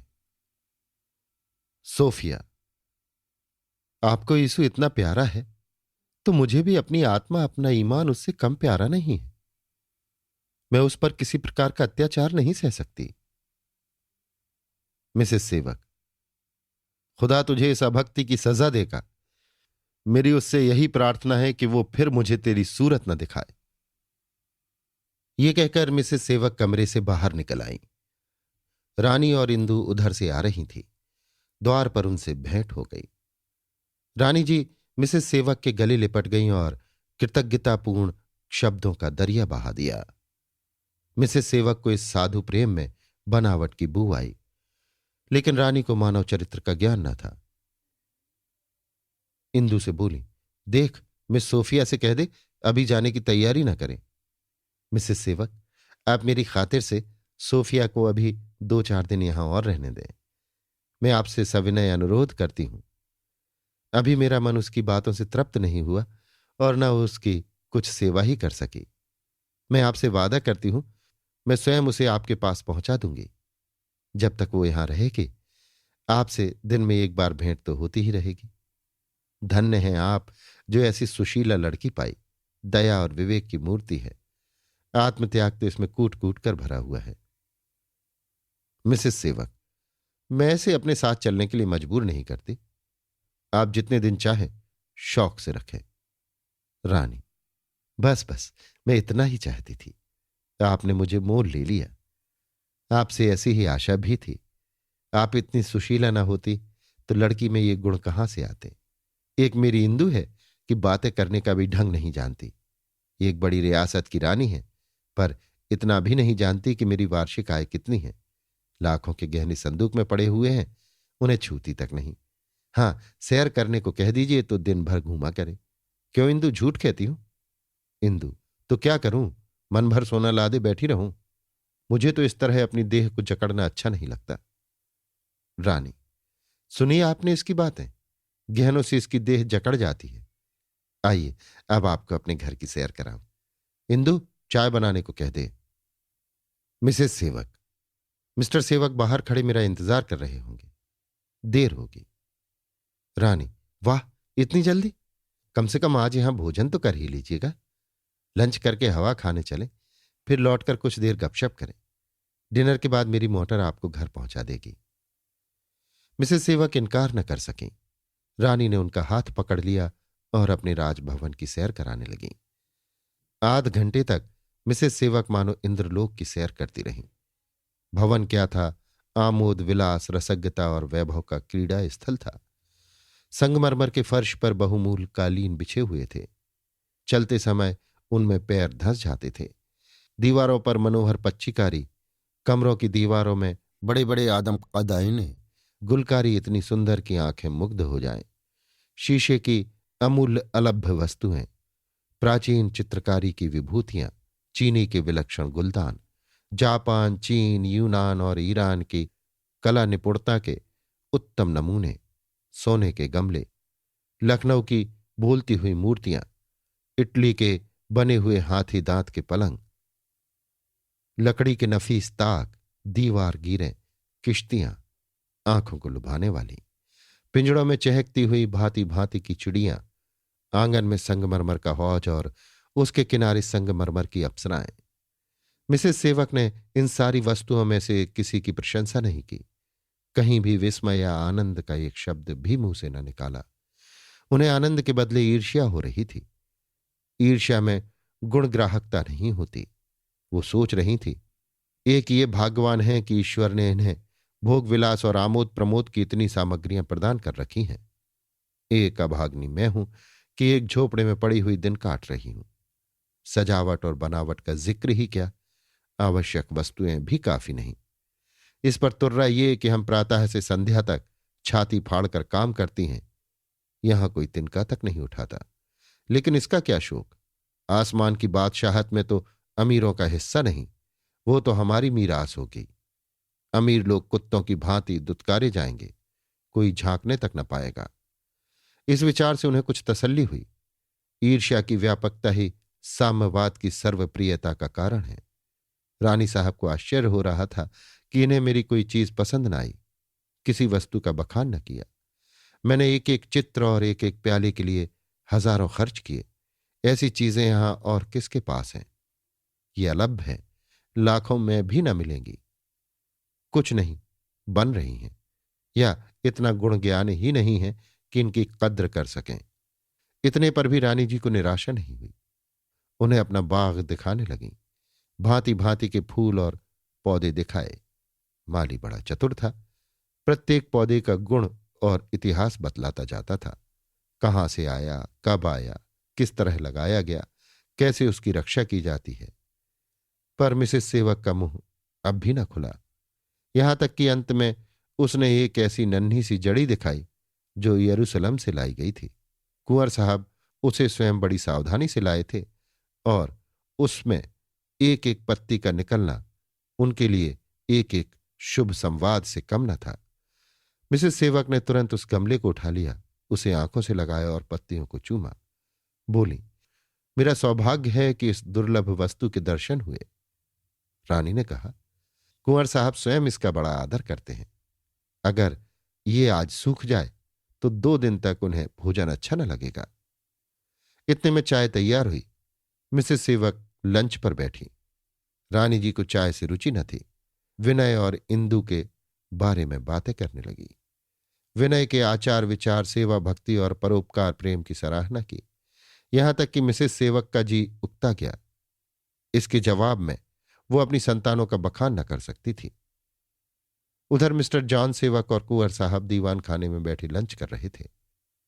चाय और अंडों से कुंवर साहब की रुचि न थी। विनय भी इन दोनों वस्तुओं को त्याज्य समझते थे। जॉन सेवक उन मनुष्यों में थे जिनका व्यक्तित्व शीघ्र ही दूसरों को आकर्षित कर लेता है। उनकी बातें इतनी विचारपूर्ण होती थीं कि दूसरे अपनी बातें भूलकर उन्हीं की सुनने लगते थे। और ये बात न थी कि उनका भाषण शब्दाडंबर मात्र होता था। अनुभवशील और मानव चरित्र के बड़े अच्छे ज्ञाता थे।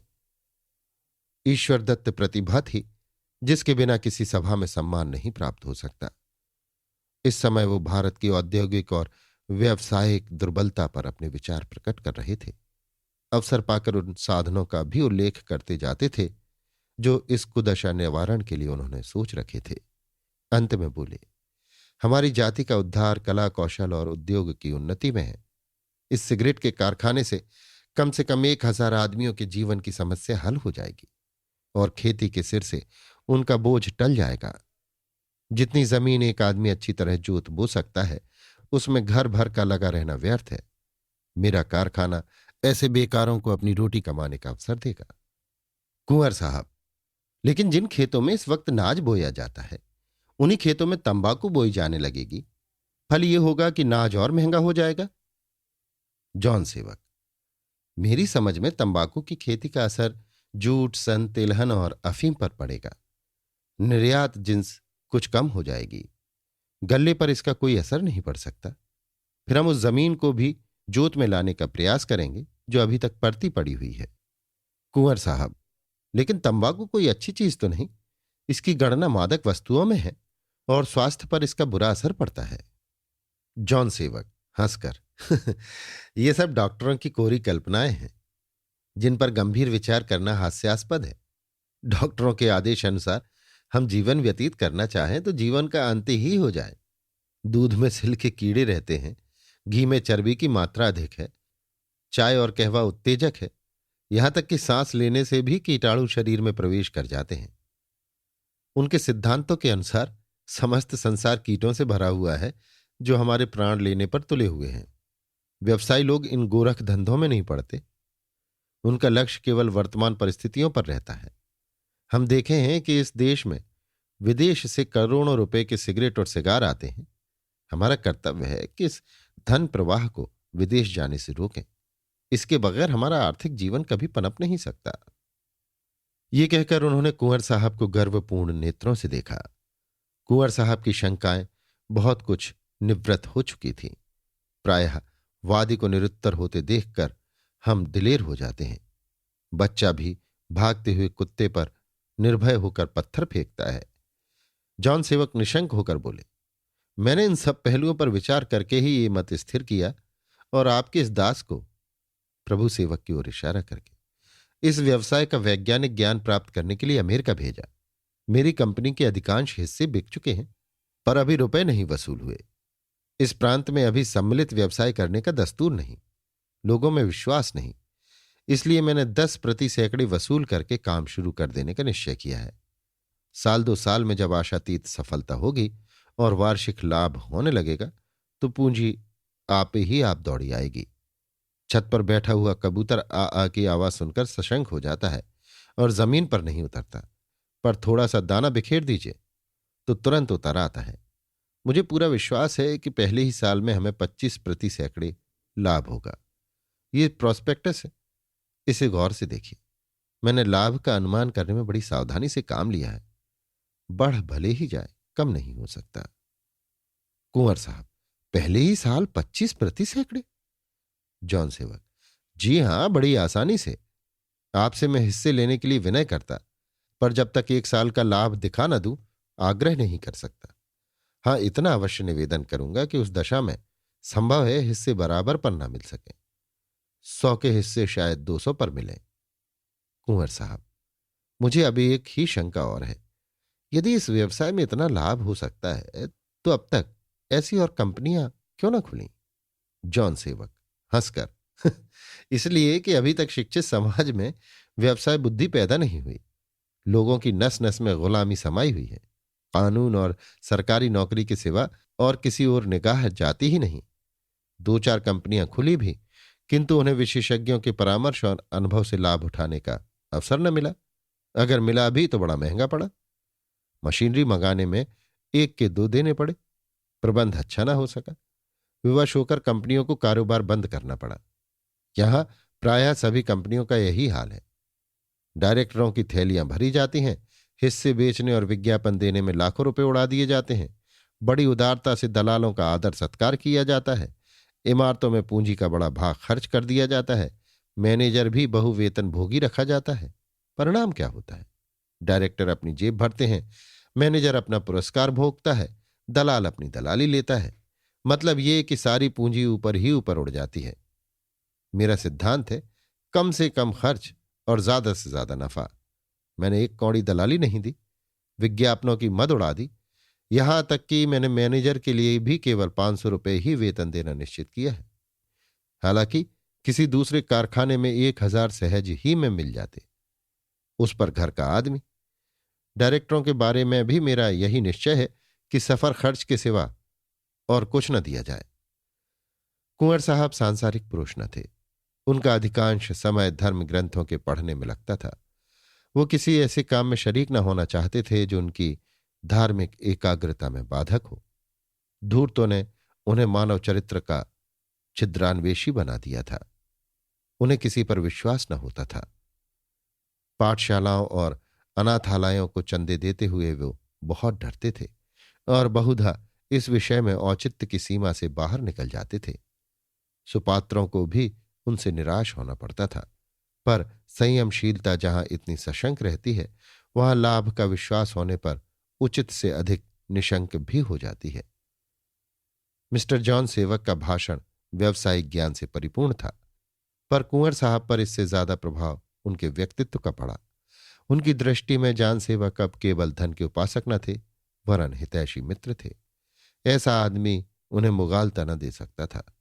बोले, जब आप इतनी किफायत से काम करेंगे तो आपका उद्योग अवश्य सफल होगा, इसमें कोई संदेह नहीं।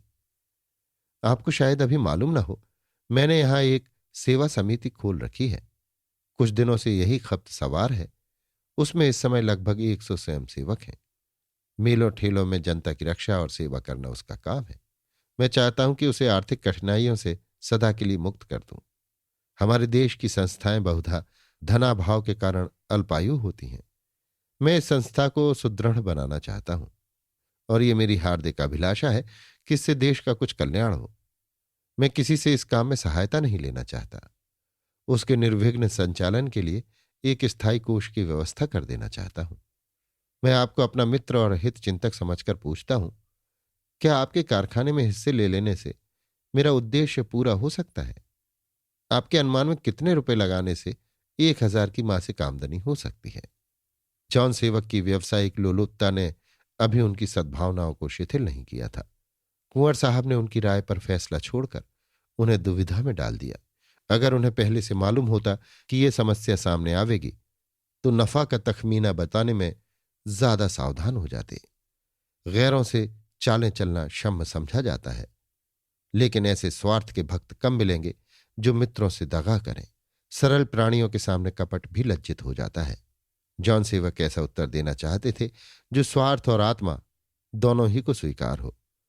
बोले, कंपनी की जो स्थिति है वो मैंने आपके सामने खोल कर रख दी है। संचालन विधि भी आपको बतला चुका हूं। मैंने सफलता के सभी साधनों पर निगाह रखी है। इस पर भी संभव है मुझसे भूलें हो गई हों। और सबसे बड़ी बात तो यह है कि मनुष्य विधाता के हाथों का खिलौना मात्र है। उसके सारे अनुमान, सारी बुद्धिमत्ता, सारी शुभ चिंताएं नैसर्गिक शक्तियों के अधीन है। तंबाकू की उपज बढ़ाने के लिए किसानों को पेशगी रुपए देने ही पड़ेंगे। एक रात का पाला कंपनी के लिए घातक हो सकता है। जले हुए सिगरेट का एक टुकड़ा कारखाने को खाक में मिला सकता है। हां, मेरी परिमित बुद्धि की दौड़ जहां तक है, मैंने कोई बात बढ़ाकर नहीं कही है। आकस्मिक बाधाओं को देखते हुए आप लाभ के अनुमान में कुछ और कमी कर सकते हैं। कुंवर साहब, आखिर कहां तक?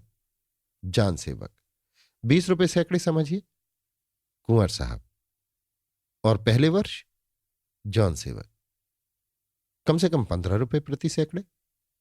कुंवर साहब, मैं पहले वर्ष 10 रुपए और उसके बाद 15 रुपए प्रति सैकड़े पर संतुष्ट हो जाऊंगा। जॉन सेवक, तो फिर मैं आपसे यही कहूंगा कि हिस्से लेने में विलंब न करें। खुदा ने चाहा तो आपको कभी निराशा न होगी। 100 रुपए के हिस्से थे। कुंवर साहब ने 500 हिस्से लेने का वादा किया और बोले, कल पहली किस्त के 10,000 रुपए बैंक द्वारा आपके पास भेज दूंगा। जॉन सेवक की ऊंची से ऊंची उड़ान भी यहां तक न पहुंची थी, पर वो इस सफलता पर प्रसन्न न हुए। उनकी आत्मा अब भी उनका तिरस्कार कर रही थी कि तुमने एक सरल हृदय सज्जन पुरुष को धोखा दिया। तुमने देश की व्यवसायिक उन्नति के लिए नहीं, अपने स्वार्थ के लिए प्रयत्न किया है। देश के सेवक बनकर तुम अपनी 5 उंगलियां घी में रखना चाहते हो। तुम्हारा मनोवांछित उद्देश्य यही है कि नफे का बड़ा भाग किसी न किसी हीले से आप हजम करो। तुमने इस लोकोक्ति को प्रमाणित कर दिया कि बनिया मारे जान, चोर मारे अनजान। अगर कुंवर साहब के सहयोग से जनता में कंपनी की साख जम जाने का विश्वास न होता तो मिस्टर जॉन सेवक साफ कह देते कि कंपनी इतने हिस्से आपको नहीं दे सकती। एक परोपकारी संस्था के धन को किसी संदिग्ध व्यवसाय में लगाकर उसके अस्तित्व को खतरे में डालना स्वार्थपरता के लिए भी कड़ुआ ग्रास था, मगर धन का देवता आत्मा का बलिदान पाए बिना प्रसन्न नहीं होता। हां, इतना अवश्य हुआ कि अब तक वो निजी स्वार्थ के लिए ये स्वांग भर रहे थे। उनकी नीयत साफ नहीं थी। लाभ को भिन्न भिन्न नामों से अपने ही हाथ में रखना चाहते थे। अब उन्होंने निष्प्रह होकर नेक नियति का व्यवहार करने का निश्चय किया। बोले, मैं कंपनी के संस्थापक की हैसियत से इस सहायता के लिए हृदय से आपका अनुग्रहीत हूं। खुदा ने चाहा तो आपको आज के फैसले पर कभी पछताना न पड़ेगा। अब मैं आपसे एक और प्रार्थना करता हूं। आपकी कृपा ने मुझे धृष्ट बना दिया है। मैंने कारखाने के लिए जो जमीन पसंद की है वो पाणीपुर के आगे पक्की सड़क पर स्थित है। रेल का स्टेशन वहां से निकट है और आसपास बहुत से गांव हैं। रकबा 10 बीघे का है। जमीन परती पड़ी हुई है। हाँ, बस्ती के जानवर उसमें चरने आया करते हैं। उसका मालिक एक अंधा फकीर है। अगर आप उधर कभी हवा खाने गए होंगे तो आपने उस अंधे को अवश्य देखा होगा। कुंवर साहब: हाँ हाँ, अभी तो कल ही गया था। वही अंधा है ना, काला काला दुबला दुबला, जो सवारियों के पीछे दौड़ा करता है। जॉन सेवक: जी हाँ, वही वही। वो जमीन उसी की है, किंतु वो उसे किसी दाम पर नहीं छोड़ना चाहता। मैं उसे 5,000 तक देता था, पर राजी न हुआ। वो कुछ झक्की सा है। कहता है मैं वहां धर्मशाला, मंदिर और तालाब बनवाऊंगा। दिन भर भीख मांगकर तो गुजर करता है। उस पर इरादे इतने लंबे हैं। कदाचित मोहल्ले वालों के भय से उसे कोई मामला करने का साहस नहीं होता। मैं एक निजी मामले में सरकार से सहायता लेना उचित नहीं समझता, पर ऐसी दशा में मुझे इसके सिवा दूसरा कोई उपाय भी नहीं सूझता। और फिर ये बिल्कुल निजी बात भी नहीं है। म्यूनिसिपैलिटी और सरकार दोनों ही को इस कारखाने से हजारों रुपए साल की आमदनी होगी। हजारों शिक्षित और अशिक्षित मनुष्यों का उपकार होगा। इस पहलू से देखिए तो ये सार्वजनिक काम है और इसमें सरकार से सहायता लेने में मैं औचित्य का उल्लंघन नहीं करता। आप अगर जरा तवज्जो करें तो बड़ी आसानी से काम निकल जाए। कुंवर साहब: मेरा उस फकीर पर कुछ दबाव नहीं है, और होता भी तो मैं उससे काम न लेता। जॉन सेवक: आप राजा साहब चतारी। कुंवर साहब: नहीं, मैं उनसे कुछ नहीं कह सकता। वो मेरे दामाद हैं और इस विषय में मेरा उनसे कहना नीति विरुद्ध है। क्या वो आपके हिस्सेदार नहीं है? जॉन सेवक: जी नहीं, वो स्वयं अतुल संपत्ति के स्वामी होकर भी धनियों की उपेक्षा करते हैं। उनका विचार है कि कल कारखाने पूंजी वालों का प्रभुत्व बढ़ाकर जनता का अपकार करते हैं। इन्हीं विचारों ने तो उन्हें यहां प्रधान बना दिया। कुंवर साहब: ये तो अपना अपना सिद्धांत है।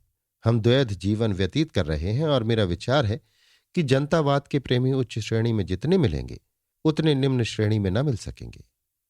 खैर, आप उनसे मिलकर देखिए तो। क्या कहूं, शहर के आसपास मेरी 1 एकड़ जमीन भी नहीं है, नहीं तो आपकी ये कठिनाई न होती। मेरे योग्य और जो काम, उसके लिए हाजिर हूं। जॉन सेवक: जी नहीं, मैं आपको और कष्ट नहीं देना चाहता। मैं स्वयं उनसे मिलकर तय कर लूंगा।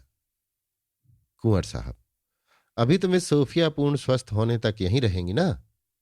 आपको तो इसमें कोई आपत्ति नहीं है? जॉन सेवक इस विषय में सिर्फ 2-4 बातें करके यहां से विदा हुए। मिसेस सेवक फिटन पर पहले ही से आ बैठी थी।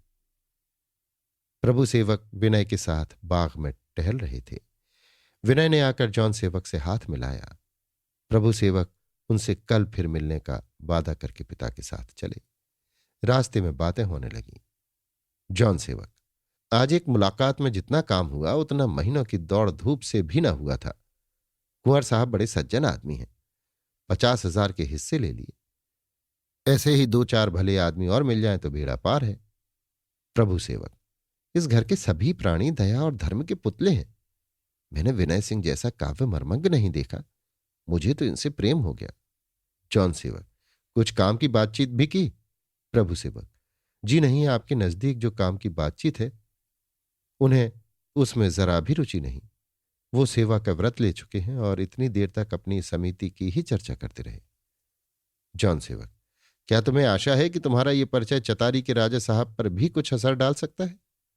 विनय सिंह राजा साहब से हमारा कुछ काम निकलवा सकते हैं? प्रभु सेवक: उनसे कहे कौन, मुझमें तो इतनी हिम्मत नहीं। उन्हें आप स्वदेशानुरागी सन्यासी समझिए। मुझसे अपनी समिति में आने के लिए उन्होंने बहुत आग्रह किया है। जॉन सेवक: शरीक हो गए ना? प्रभु सेवक: जी नहीं, कह आया हूं कि सोचकर उत्तर दूंगा। बिना सोचे समझे इतना कठिन व्रत क्यों कर धारण कर लेता? जॉन सेवक: मगर सोचने समझने में महीनों न लगा देना।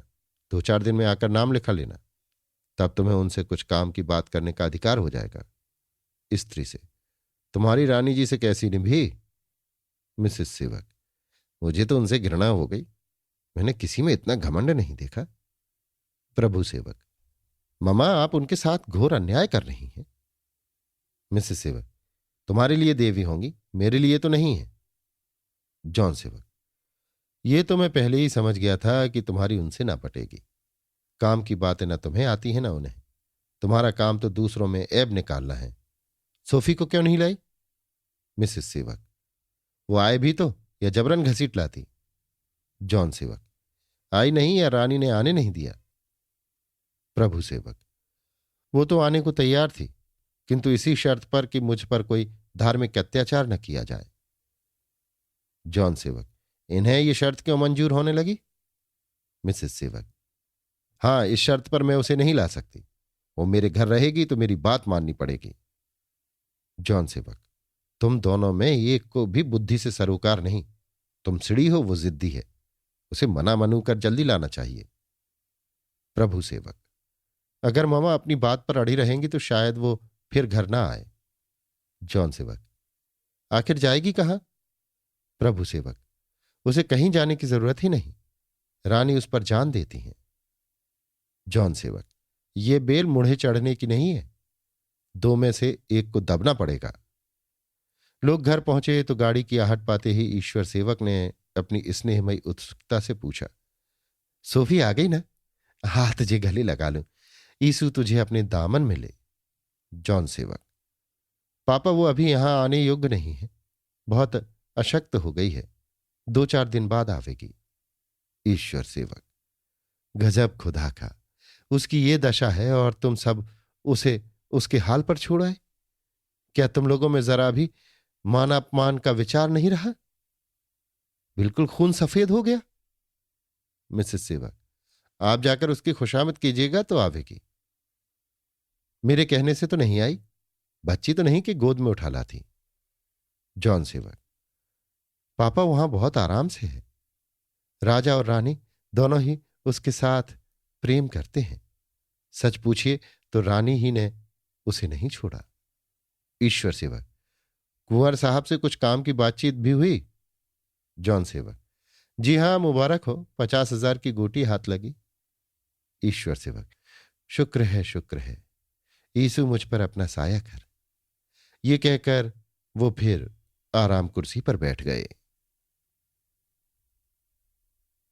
अभी आप सुन रहे थे मुंशी प्रेमचंद के लिखे उपन्यास रंगभूमि के 3रे भाग का वाचन मेरी यानी समीर गोस्वामी की आवाज में।